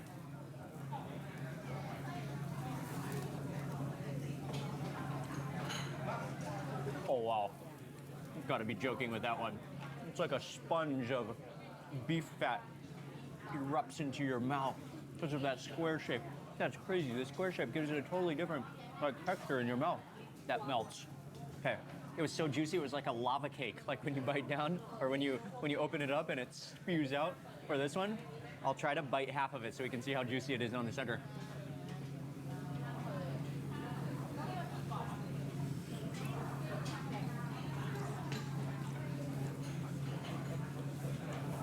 Check it out in the center. Okay, but I'm breaking down. I need to try the spicy sauce.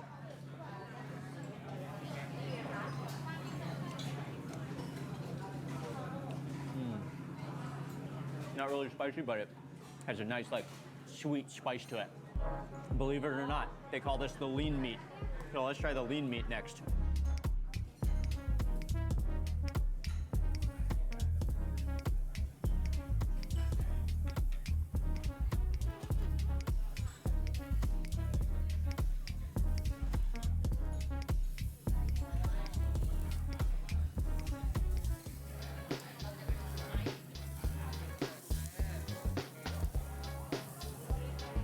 Okay, I think that should be good now. When you are comparing this to the other meats on the tray, this really is the lean meat. I think you gotta try all the meats first on their own without adding anything to them.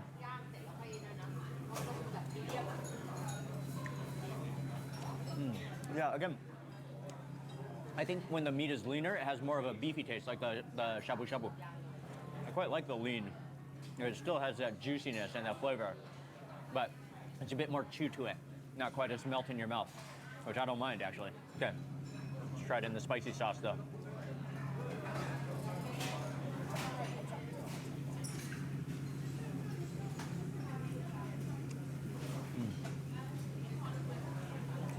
Yeah, it's good. And it's great to taste all the different varieties. Okay, and now we have the slices of the extreme quality A5 extreme marbling. There's marbling plus there's like lacings of fat. Oh, look at the way it hisses and flames. I think sometimes you're supposed to go like this actually. Let it almost dance on the fire.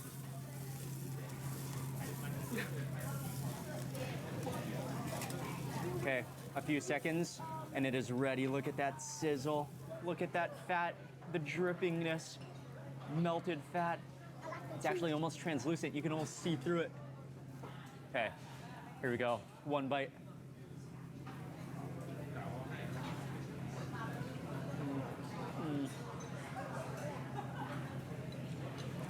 That is the definition of melting in your mouth. It's liquid hida in your mouth. What a day it's been. What a piece of meat. And I am very happy. We've had some incredible meat, some incredible beef today, but I gotta say, I'm almost hida'd out. Oh, wow. That was a lot of hida. That was a full day of eating hida beef. Might have been a little too much beef in one day, but it was a fantastic day. And if you love beef, Takayama is a place you have to come. There's just beef everywhere. But I hope you enjoyed this video. Remember to give it a thumbs up. Thank you for watching, and I'll leave the next video right here that you can click on to watch more delicious food videos. Thanks again for watching. I'll see you on the next video. Singapore street food is world famous. And you'll be overwhelmed with delicious food when walking around hawker centers. Oh, there's so much good food here. But which dish is actually the best? This is getting challenging now. In this video, we'll be eating the 10 best Singapore street foods and ranking them. Oh, this is gonna be a challenge. It's gonna be very hard. Well, actually, we're just gonna have a lot of fun. We're gonna eat a lot of delicious Singapore food. And even I'm excited to see what dish wins. And we're starting in the morning to eat one of the most iconic Singaporean breakfasts. Hello, good morning. Kaya toast, coffee shop in the morning. Okay, here's the soft-boiled eggs. Here's the Singaporean Chinese style coffee. Oh, and there's the kaya toast. Okay, thank you. Oh, and a squeeze of white pepper, nice. Oh, okay, well, thank you. Thank you very much, Auntie. Auntie, how many years have you been open? 50 years old. 50? Yeah. 50 years here? Yeah. Wow, 50, wow. the newspaper. 50 years, legendary. Yeah. Now I'm 50 years. 77. Wow. 77. Amazing. Thank you so much. And presenting to you one of the absolute classic traditional Singaporean breakfasts. And one of the cool things is that they still cook their toast over a charcoal fire. So it's got that smoky toasted aroma. You can see it's crispy, it's toasted. This is one of the great combinations you have to eat in the morning. But before I take my first bite, a couple of things to share with you. First of all is that these are gonna be 10 of the best Singapore street foods. And we're not covering the really big celebration dishes like chili crab. These are more everyday Singaporean classic street food, hawker foods, dishes that people eat on a daily basis. And so for the ranking, it's gonna be about that particular dish. That being said, the stalls, the hawker centers we're gonna go to are all highly regarded. They're legendary. They're favorite local stalls. But the ranking is gonna be about the dish. So in this video, I'm just gonna be ranking which dish I like the most out of the best. First, a quick sip of the coffee. Dark, charcoal-y flavor to it. Classic Chinese style coffee. Yeah, It's like memories in a cup. Next up for the perfect soft-boiled eggs, the yolk is running, one yolk is still intact. Hit that with a little bit of soy sauce. He added on like darker soy sauce too, maybe dark soy sauce, and then a little bit of pepper. And actually, you can spoon it, but actually the preferred method is just to like chug it down. That's the easiest way.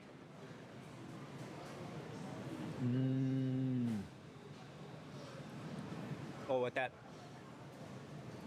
saltiness of the soy sauce, a hint of sweetness, and that white pepper. And actually, yeah, definitely the easiest thing to do though. Take it to your mouth.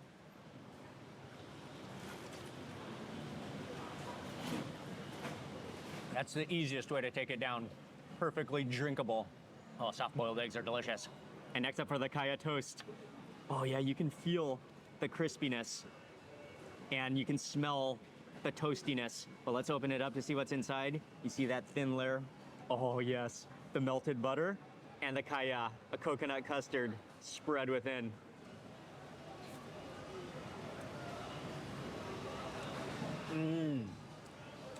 It's crispy all the way through, and yet it's so airy and fluffy.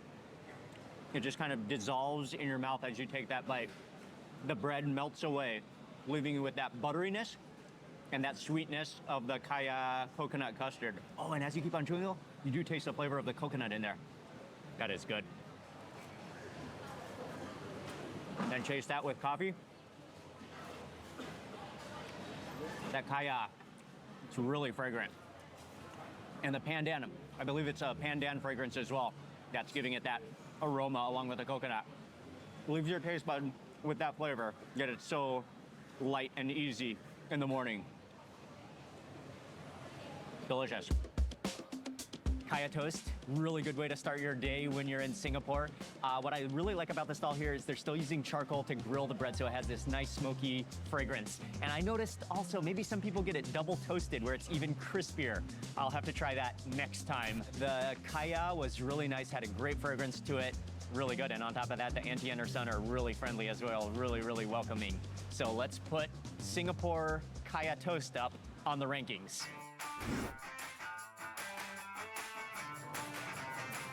We're off to a good start, and we still have a lot more food coming up. And the next dish that we're gonna eat is one of the national dishes of Singapore.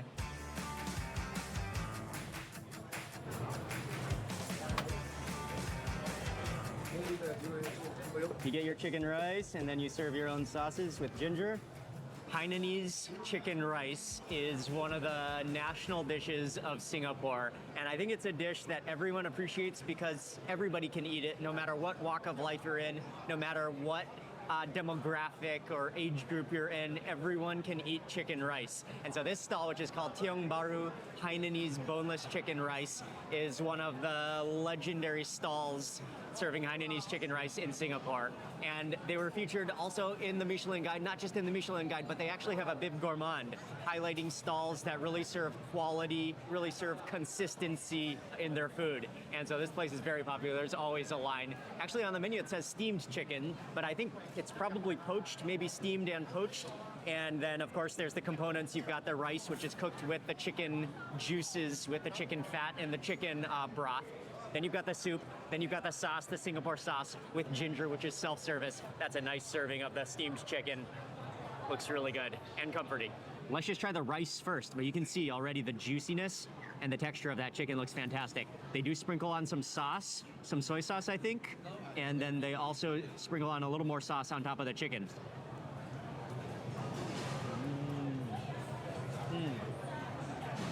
Has this nice sticky texture to it.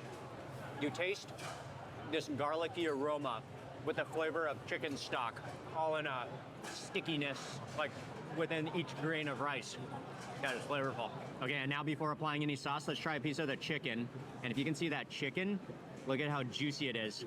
I think I did get some of that breast, but you can see how juicy that remains. Let's get a little bit of rice with the chicken, but next bite will come the sauce. And that's also a good sign when you can see that the skin is gently pulling away from the meat.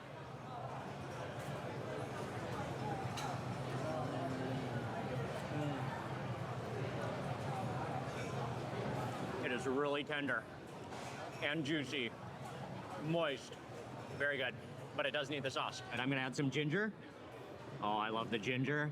And then, of course, the sauce should be like a chili vinegar sauce that is absolutely essential. Then you get a nice ratio of chicken with rice, with the ginger and the sauce, all in one bite.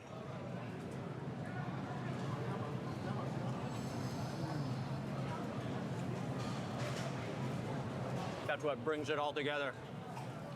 The juiciness of the ginger, and the ginger is actually mild for the amount that you use. I think it's young ginger because it has a sweetness to it. It's not that pungent, not that spicy, but it gives you this nice, warm, this gingery aroma.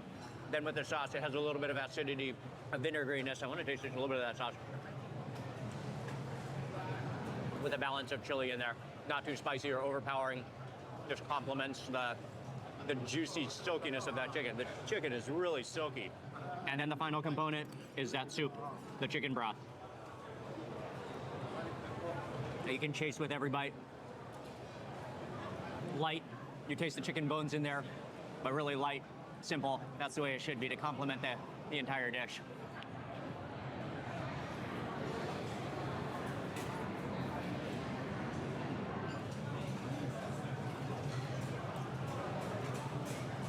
It's a really good plate of Singaporean Hainanese chicken rice.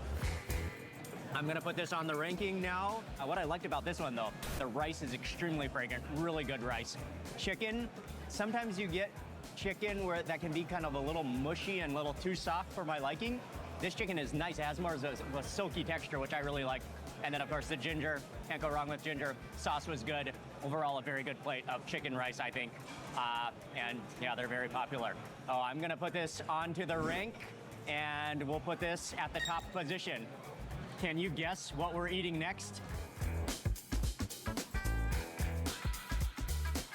We are at a very local hawker center. It's called the NUGLOCKE Cooked Food Center, surrounded by apartments and condos and sky-rise buildings. And then there's just this parking lot and kind of an L-shaped hawker center with tables going around and stalls. And this is where we're gonna find our next Singapore street food. I got my plate of char kway teow, and this, if there's one single Singaporean food that people are passionate about, it has to be char kway teow. Everybody has their favorites. There's so many legendary hawkers serving this dish. It has an impressive history, and there's so many places to get char kway teow, actually. Every hawker center has their char kway teow. Some of them are more famous than others. Some of them people wait for hours to get a taste of the char kway teow. This one I was reading, it is very popular, almost always has a line, and it's really an old school version of char kway teow. And so I could just see them making it a little bit from the stall, but they fry it in the big iron wok. Fry the noodles up with a lot of dark soy sauce. And they have a very interesting move because once they make a batch of the noodles, then with your specific order, you can get the cockles, you can get egg, then they crack in the eggs with your portion. They put on the cockles of your choice, and then she adds on some dark soy sauce and just fries that in the wok.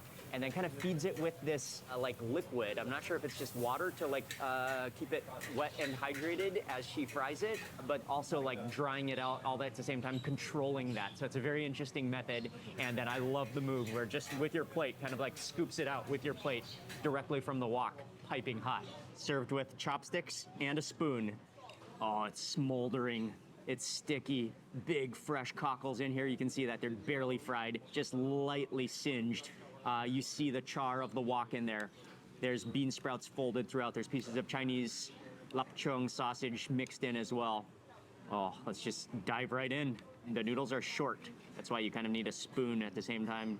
Kind of hard to grab a bite with chopsticks. Char kway teow.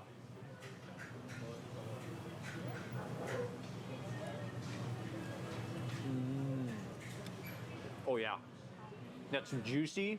I got the fresh cockle in that bite. That just bursts with flavor. That seafood salinity. The noodles are soft and melt in your mouth. They've absorbed that dark soy sauce, so that really dark soy sauce flavor.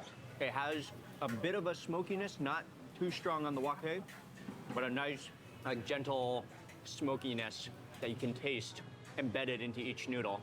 And then you've got the egg folded in. You've got the sticky sauciness. It is very tasty.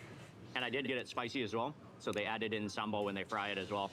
Oh yeah, oh here's a nice piece of charred egg. Let's get that on the bite. Oh,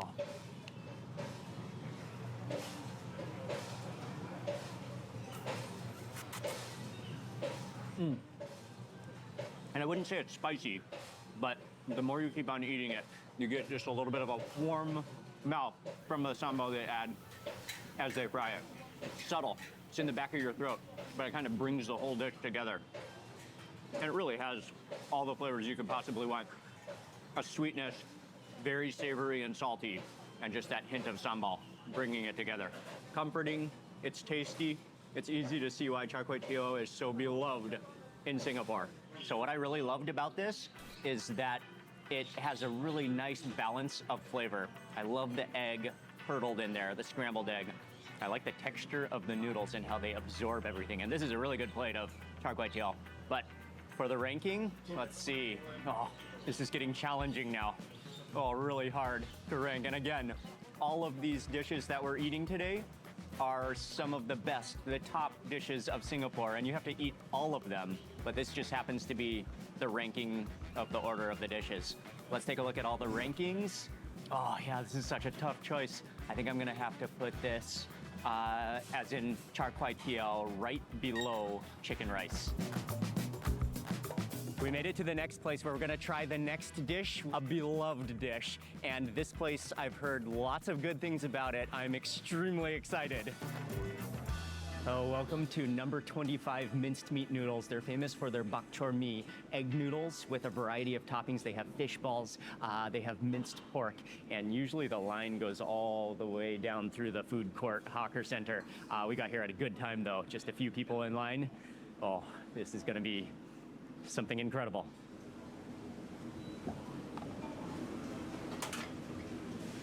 Oh, wow. Oh, thank you very much. On our Singapore street food tour, we came specifically to eat the bak chor mee, which is also shortened to BCM, and it's one of the ultimate Singaporean Chinese comfort foods, the egg noodles. And they're a really nice couple who runs this shop. I believe they were chefs previously, and then they decided to open a hawker stall using their knowledge of cooking and their skills as chefs to create a recipe that looks outstanding, that looks incredibly good. And you can just see their expertise as he's making the bak chor mee and assembling your noodles. He takes all those different sauces, the sambals, there's vinegar in the recipe, there's pork lard cracklings in there as well. Then he boils up your noodles. I got the mee pok, which are the kind of like band egg noodles. And then he puts those in and then he stirs it up, mixing all the chili, mixing all the vinegar, and then it's served with a signature soup on the side full of pork parts and murky with pork juicy goodness. But first we gotta mix up our noodles. Those noodles, you got the minced pork on top, you got the piece of dried fish, and then all that juicy sauciness. Oh, that's what you want. You want the sauce to kind of thicken onto the noodles, coating every piece of noodle. Rehydrate, get the juices going. Oh, look at the sauce on the bottom. Yeah, that smells unbelievable as soon as you mix that up. Oh man, the aroma's irresistible.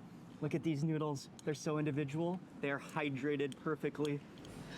Oh, I am excited. I am excited is an understatement.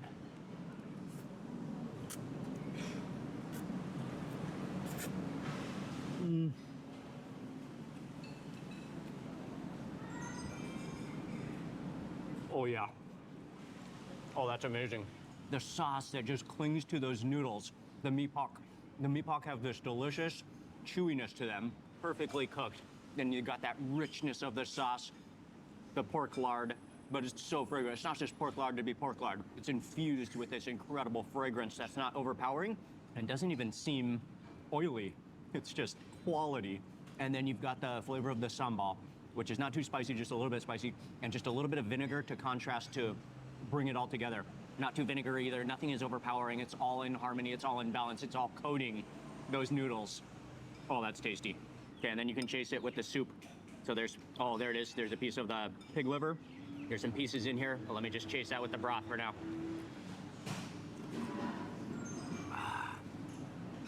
Oh, that's soothing. And that combination together is why so many people come here. Well, that broth is nice.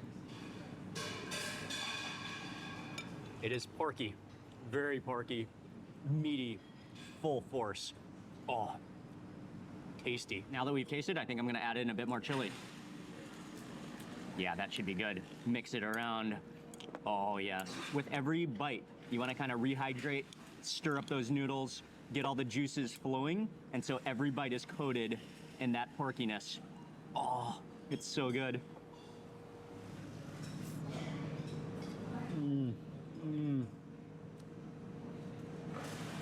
That is so much flavor, condensed, clinging to every single noodle.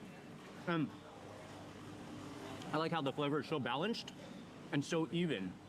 And with every bite, with every noodle, all that flavor is perfectly coated. Okay, let's try that piece of dried fish next.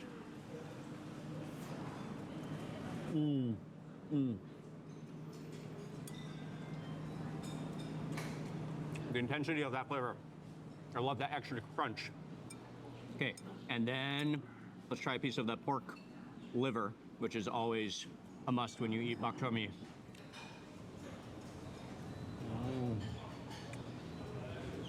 That melts in your mouth. Oh, it's so creamy, so sweet.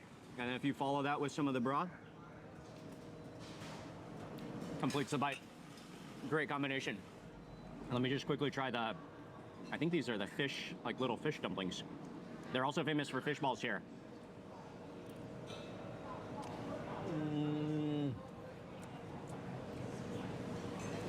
It's almost like a lava of juicy, meaty fishiness comes out in your bite.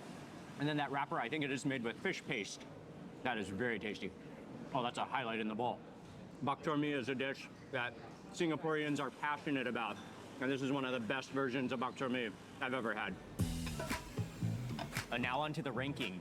I really loved the noodles themselves. The chewiness, that was incredible. The balance of the ingredients with the vinegar, with the sambal, the chili also was a bonus. And then on top of that, they're really nice. That's gonna move into our top position. Oh, that was delicious. My mouth is just rejoicing with the flavors. Okay, we still have a lot more food to eat. Let's go to the next spot. We're gonna eat another Singaporean favorite, bak kut teh. Oh, so they have all the bak kut teh brewing at the front, boiling, simmering in the broth. Oh, these are the bones. Oh, that smells so good. You smell the aroma of the pepper, that soup. Oh, just condensing that broth. Okay, thank you. Oh, here it comes.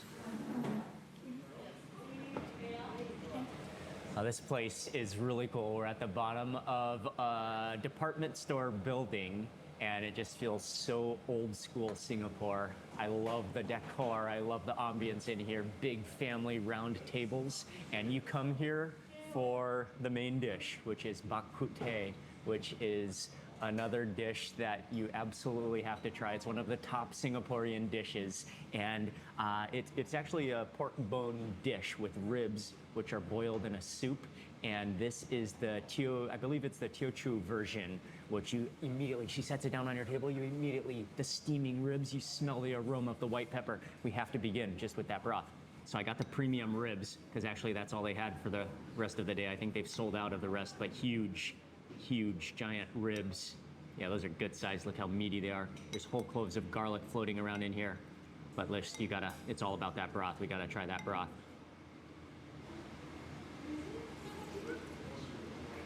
Oh, that's piping hot. Oh, wow. That's a healing broth. Oh, it's so clean tasting. You taste the flavor of white pepper in there, the sweetness of the garlic, and just that bone broth. It's not too oily, it's not too heavy, it just has this unbelievable, clean, soothing flavor to it. Oh, that is nourishing. That is delicious. The flavor of the white pepper is what stands out to me. Okay, but first let's make our sauce. So you got the chilies, add in some of the sauce.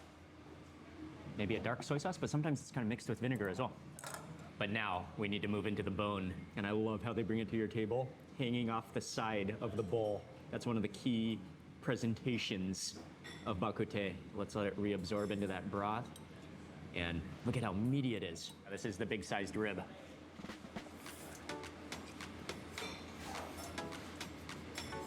Oh, wow. You don't even need to chew. You just let your mouth fall.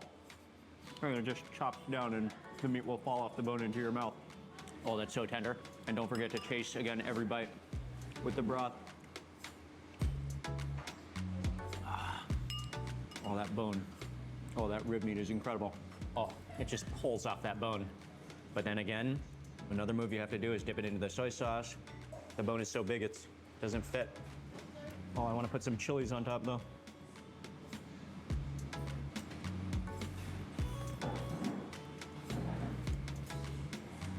You have to inhale a little bit as you bite down so that it all gets into your mouth and doesn't fall out because of the tenderness. Yeah, with that bit of soy sauce, a little bit of sweet and saltiness, the chilies, that is delicious. Okay, and here's my other favorite move with bak kut teh. You take the pork, slide it off the bone into your rice. Okay, then you have some meat there, and then what you can do is take the sauce, go on, okay, and then you can scoop it in with the rice. And the pork all in one bite. And not forgetting the essential chase of the soup. And I had to get some vegetables to balance it.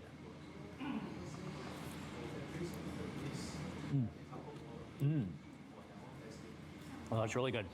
Still nice and crunchy. Oh, you could just drink that broth all day long.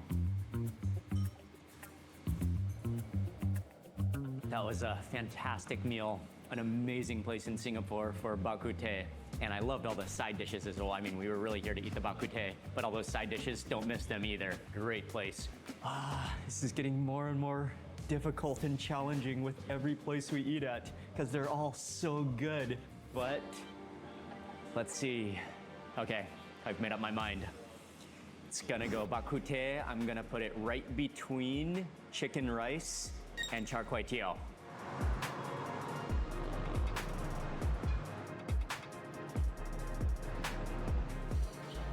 Next up for our best Singapore street food tour, we're in Little India at Tekka Center. Okay, so this stall at Tekka Center, called Jom Makan? Jom Makan is famous for their prata. And you can get just the plain prata, you can get onion prata, you can get egg prata served with a curry. But one of their most famous dishes is called banje, and we're gonna watch as they make it. So that one is with plain prata, but with... two are plain. Oh, okay, so it's two plain pratas with the mutton curry on top. Yeah, they call it banje. Okay. It's called banje. In English it's flooded. It's flooded. Flooded, yes, that's what we want, flooded. Okay. Okay, then back here on the hot griddle, this is where all the prata is frying. Okay, the prata is ready. Oh, get that texture. Smash it. Okay, and those go directly onto a plate, then directly over to the curry station. Oh, with the sambal too. Oh, scissor cut. The sambal goes on, and it gets flooded in the mutton curry. Okay, wow, thank you. That looks amazing. Thank you. Oh, this looks absolutely incredible. This stall is very famous for prata, and I have to tell you, I went there and I ordered, I was just gonna go for the simple onion egg prata, which they put an egg in the center, they put onions, then they wrap it up, then they fry it, and they serve it with curry on the side. But then I met with the owner, and he's so friendly, he's so nice, and he said, you have to try our specialty, which is the flooded prata. It looks incredible. Oh, I'm so excited. This is one of the great, typically often a morning food in Singapore, but you can eat it any time of the day and be happy. But I think we'll start with that, just the onion prata, and then we'll move on to the flood. By that being said, the best way to eat it is to actually just dump. So you see this one is filled with onions and eggs. You just dump the curry all over, and then you can just break it up, get all the goodies on the inside with the thin, paper thin dough submerged.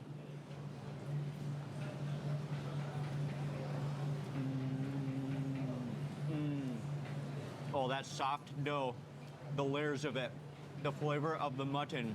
We got the crunch of the onion, It's been cooked, but it still it has that crunch to it. And then you've got that scrambled egg wrapped up inside, all drenched in that curry. That's what makes it.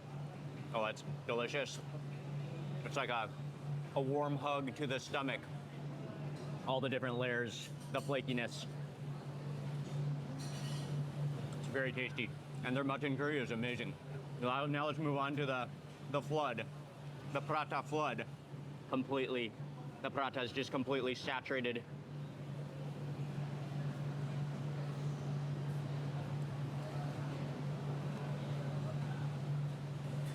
Oh, wow. Okay, this one is on the next level. It's just absorbed all of that curry sauce into the paratha. It's soggy in all the right places that you want it to be, and that you still feel the gooey layers of all the paratha, and the flavor of that mutton just comes through beautifully. Okay, we've got the big chunk of mutton here too. Big wobbly chunks of mutton mixed throughout, just folded throughout. I'm gonna add on some of the sambal. Keep mixing, stirring. Oh yeah.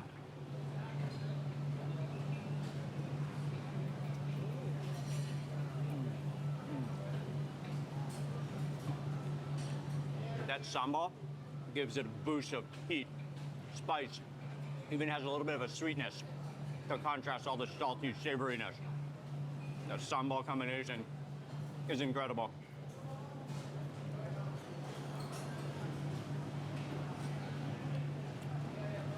The combination of that mutton curry with the sambal drenched, flooded onto the paratha is something truly special. Truly just coats your entire mouth in flavor. Okay. That was extremely tasty.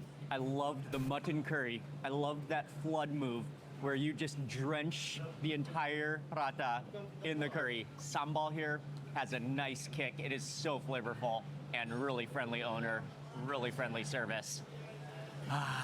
And now for the decision. Roti paratha, one of the great staples. Well, all of these are great staples of Singapore, but roti paratha is so iconic. I'm gonna put it in between bak chor mee and chicken rice. Oh, that was delicious.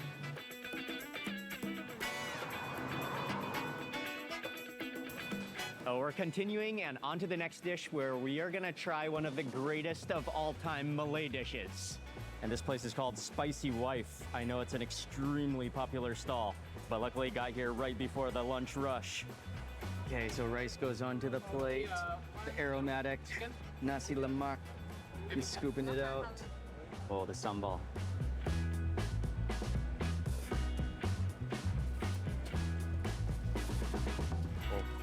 Oh, it's huge. Yeah, that looks amazing. Thank you very much. Look at this plate of food. It's one of the bigger single Singapore hawker street food dishes I've ever seen. And it smells incredible. Oh, the spices on that fried chicken. Let's sit down. That piece of chicken is massive. It's like a half a chicken. So the next dish is called nasi lemak, one of the all-time most delicious Malay dishes, which you'll find across Malaysia, in Singapore. At almost every hawker stall, you'll find a stall selling nasi lemak as well. The foundation is the rice, which is a coconut milk-based rice cooked with coconut milk. And then you have to have a few essential components like the sambal. Sambal is must. You have to have anchovies. You have to have peanuts, usually an egg. Sometimes you'll have a variety of different stews or curries, but they're famous here at Spicy Wife for this giant piece of aromatic fried chicken. Okay, so let's actually just move into the rice first. The first thing you always have to do with nasi lemak, it's like ramen. When you taste the broth, you gotta taste the rice first. Rice only.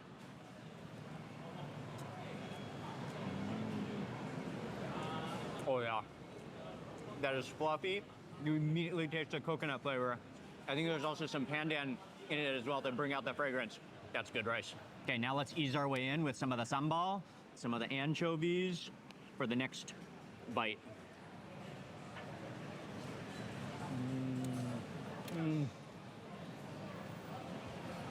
Oh wow, the sambal, you really taste the shallots in there.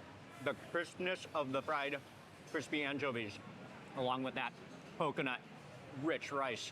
Very tasty. Okay, let's move into the fried chicken. Check this out. You can see the spices on there. That barempa, that chunky barempa, all the spices, the lemongrass coating the skin. And we have not just the drumstick, not just the thigh, but the entire combination, like half a chicken here. I think I'm just gonna pick up this entire, okay. I wanna bite first where there's the most spices. I think that's right there.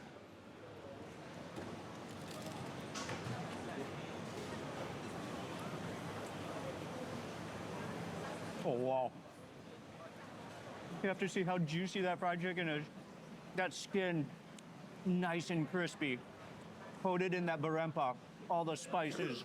It really is aromatic, deliciously juicy, very tasty. Look at on the inside of that.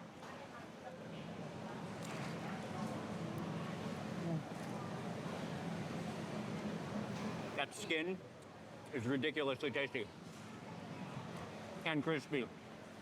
Wow. Okay, now we have to take some of the chicken, mix it with the sambal and the ingredients with the rice. Oh, he did a great job on that chicken. That is so juicy and so crispy. Okay, just got like a pile, a mountain of chicken. Then we'll take some of the, load that up with the sambal. Add some peanuts on there with the rice.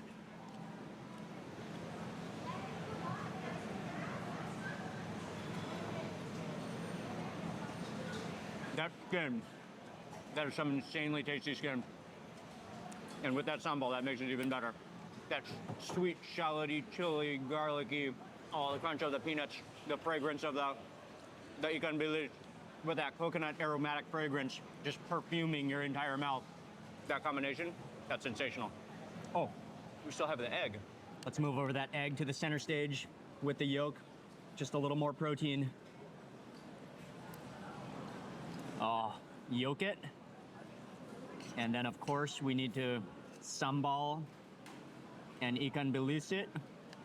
Oh, with the rice.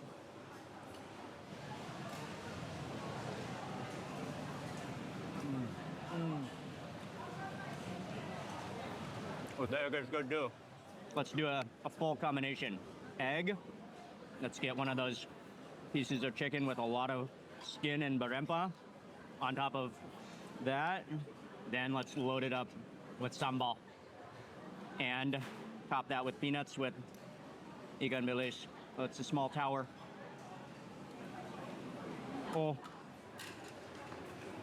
it's only right that for a massive plate of food, you take a massive bite.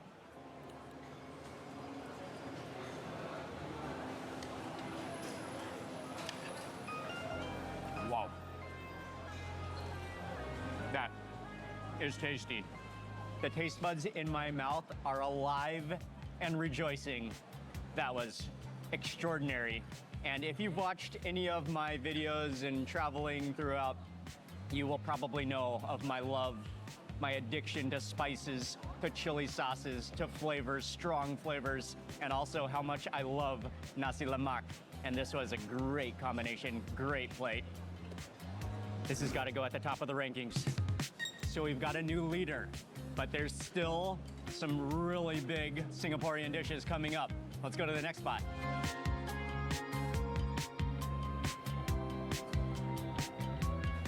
Next, we're at the extremely busy Hong Lim Complex, one of the heritage, one of the ultimate hawker centers in Singapore, to try the next dish. And we're gonna be trying laksa, which is another favorite dish in Singapore. Peranakan dish, a combination of Chinese, Malay flavors. Okay, so he's dishing up the laksa in the back. Okay, okay, thank you.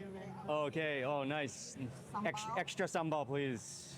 Yes, sambal goes on. Laksa leaf. Okay, thank you.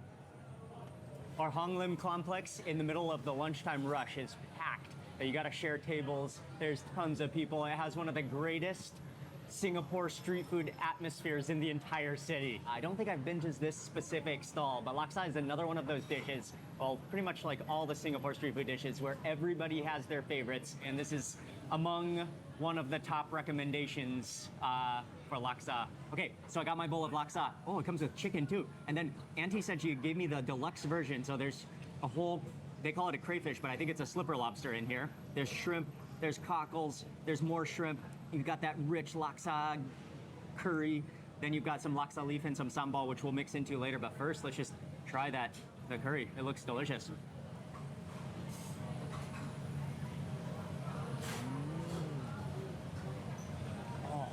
That is creamy, coconut milky. But then you taste the subtle blend of spices in there, like the lemongrass, maybe galangal. It's nothing too overpowering. It's more of a gentle spice mixture. Almost like a shrimp paste flavor in the back of your throat. Maybe that's coming from the seafood. But it is rich, it is flavorful, it is full flavor. That's very tasty. Okay, but it wouldn't be laksa without mixing with the laksa leaf, which is Vietnamese, same as Vietnamese coriander, as well as that sambal. Mixing it into your sauce, and you can immediately see how the color starts to change. We got the traditional noodles as well, the thick bihun, I think it is, and then all the seafood. Oh, even fish cake here. Let's try the noodles next.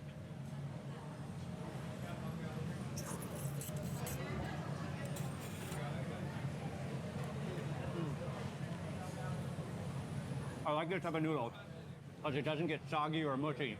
Still remains like bouncy, even though it's totally submerged in the curry. And adding that finely shaved laksa leaf makes a huge difference. Gives the entire bowl this herbal forward flavor, like a strong coriander, licoricey flavor. It just adds so much that powers it. Try one of the shrimp.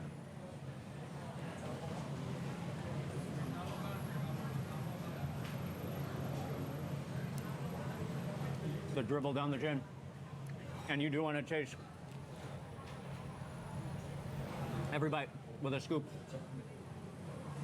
Okay, but rather than eating the noodles with a chopstick, actually the best way to eat the noodles is with a spoon, because you want to be able to get some of the noodles with the curry all in one bite. Oh, and there's some cockles in this bite as well.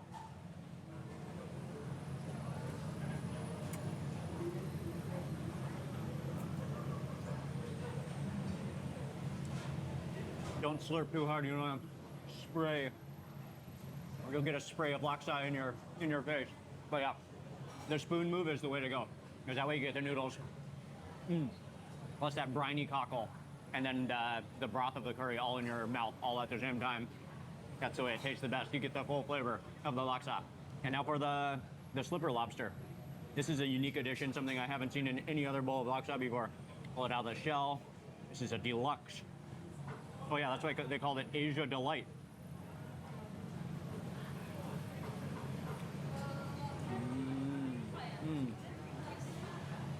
Almost the same flavor as a shrimp, but a bit softer, a bit sweeter. Oh, that's a luxury to have in your bowl of laksa. Singapore laksa, which I need to tell you is typically Katong style laksa. And I've had quite a few versions of it at some of the legendary places in Singapore. And this was up there with one of the best versions that I've had. Really good. That being said, Katong laksa is a little, to me, it's a little bit on the plainer side. It's heavy on the coconut cream, and it's very rich and creamy. But the actual curry paste mixture, like the herbs and spices pounded curry paste, is on the lighter side. But then it does bump up the flavor with the sambal with the laksa leaf. That being said, I think I'd like Katong laksa more if the curry paste had a stronger, bolder flavor to it. That being said, this was good. So I'm gonna put it, this is difficult. Let's see. I'm gonna put it right between bak kut teh and char kway teow. Moving on to the next exciting food on the list. And we are at the always thrilling Chinatown complex. And I believe that this is one of the biggest hawker centers in Singapore. And it's just a maze. There's little alleys, little crevices. It's a food paradise. Oh yeah, that's the place. So next on our list of Singapore street food, we're at CMY 168 CMY Satay. They specialize in Chinese, Hainanese style satay. And they have pork, they have chicken, they have mutton. We're gonna try them all three. They're making them fresher. Uncle's grilling them over the charcoal, smells delicious. They have the rice, ketupat, the compressed rice here to eat with the satay and the sauce as well, which is a must. We're gonna try them all. The Michelin Guide. Yes, cool, cool.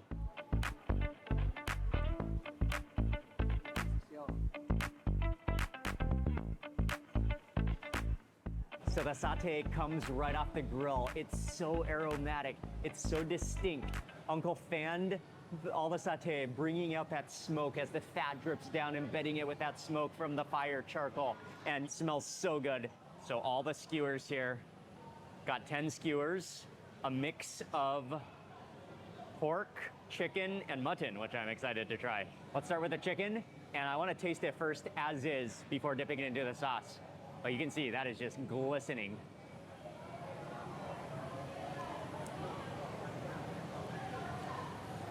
Mmm. Oh, that's tasty. It's smoky. It has a sweetness to it, but you taste all the spices in there, kind of like a lemongrassy aroma to it. It's embedded with the smoke.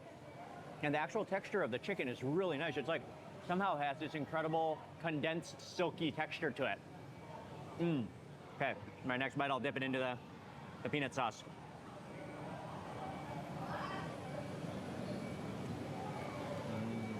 Mmm. With that extra peanutty flavor.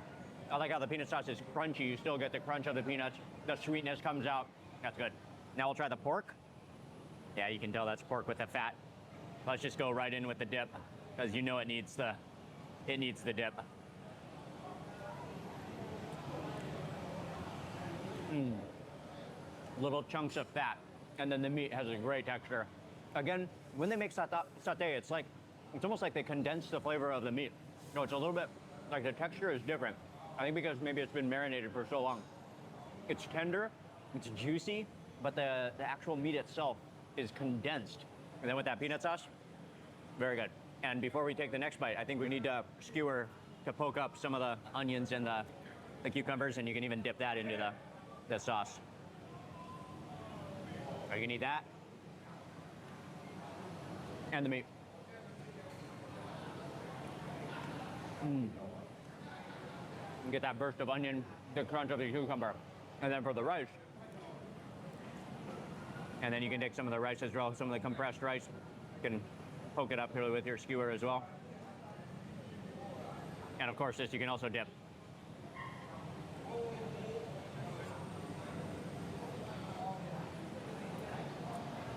Yeah, just been completely compressed. I think they're like a palm tree leaves, because they're really durable leaves that they're steamed within. And then the rice is just, you do feel the grains of rice, but it's really been compressed. And then next up for the mutton.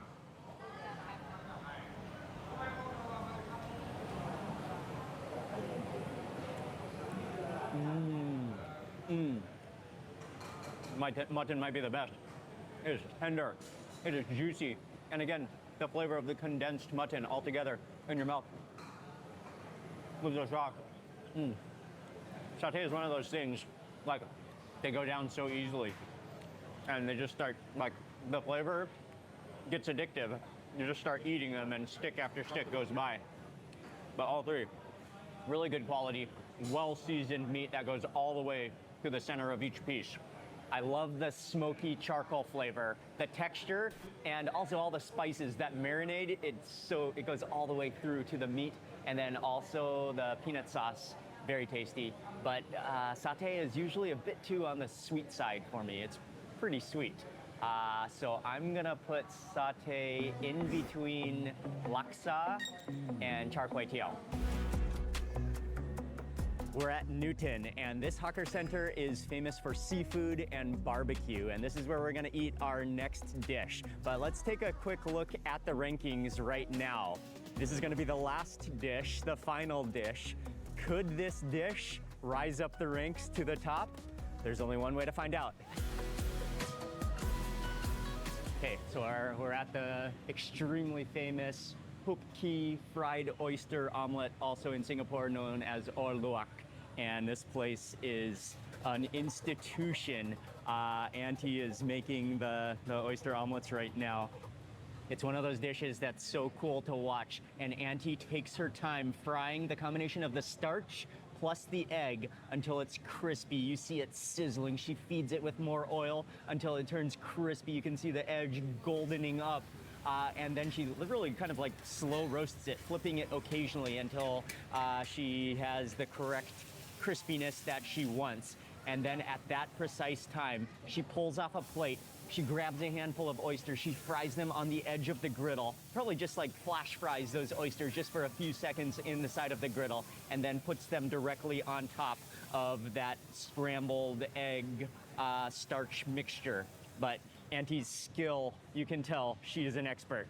Ours is ready. You get a buzzer because they have a long queue. Okay, thank you. Okay, this one, thank you. Okay, thank you very much.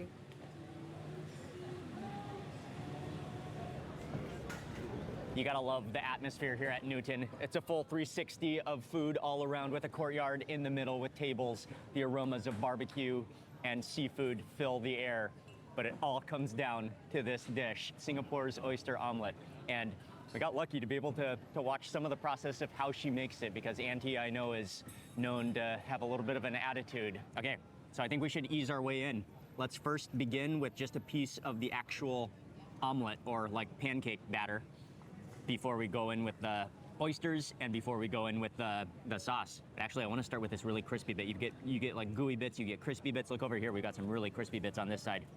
You can start with those a little bit. Look at that, crispy edges. Yes, let's start with that. Fried until golden.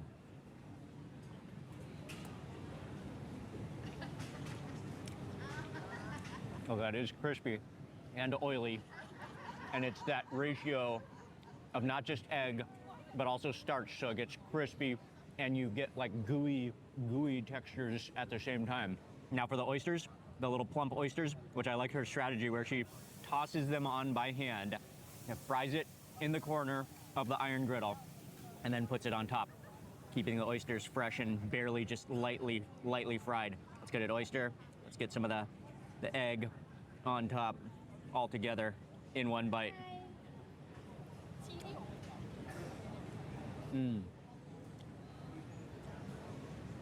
The oysters are juicy, kind of melt in your mouth, leaving that seafood flavor on your tongue, combined with the gooey pancake omelet. Oysters are good, but now we need to try the sauce. We take some of the crispy bit, we add some of the oysters, and I guess for this first bite, I'll just do a dip in the sauce over here. Dip in the sauce, or you can do a pour, whatever is easiest and most convenient.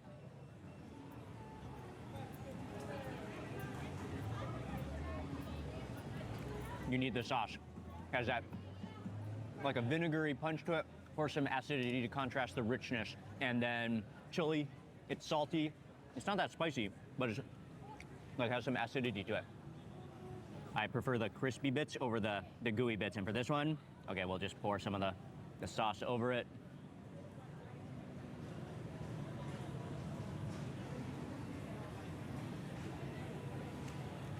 You gotta get everything in your mouth at once. Crispy, gooey, melt in your mouth oyster, loaded with sauce.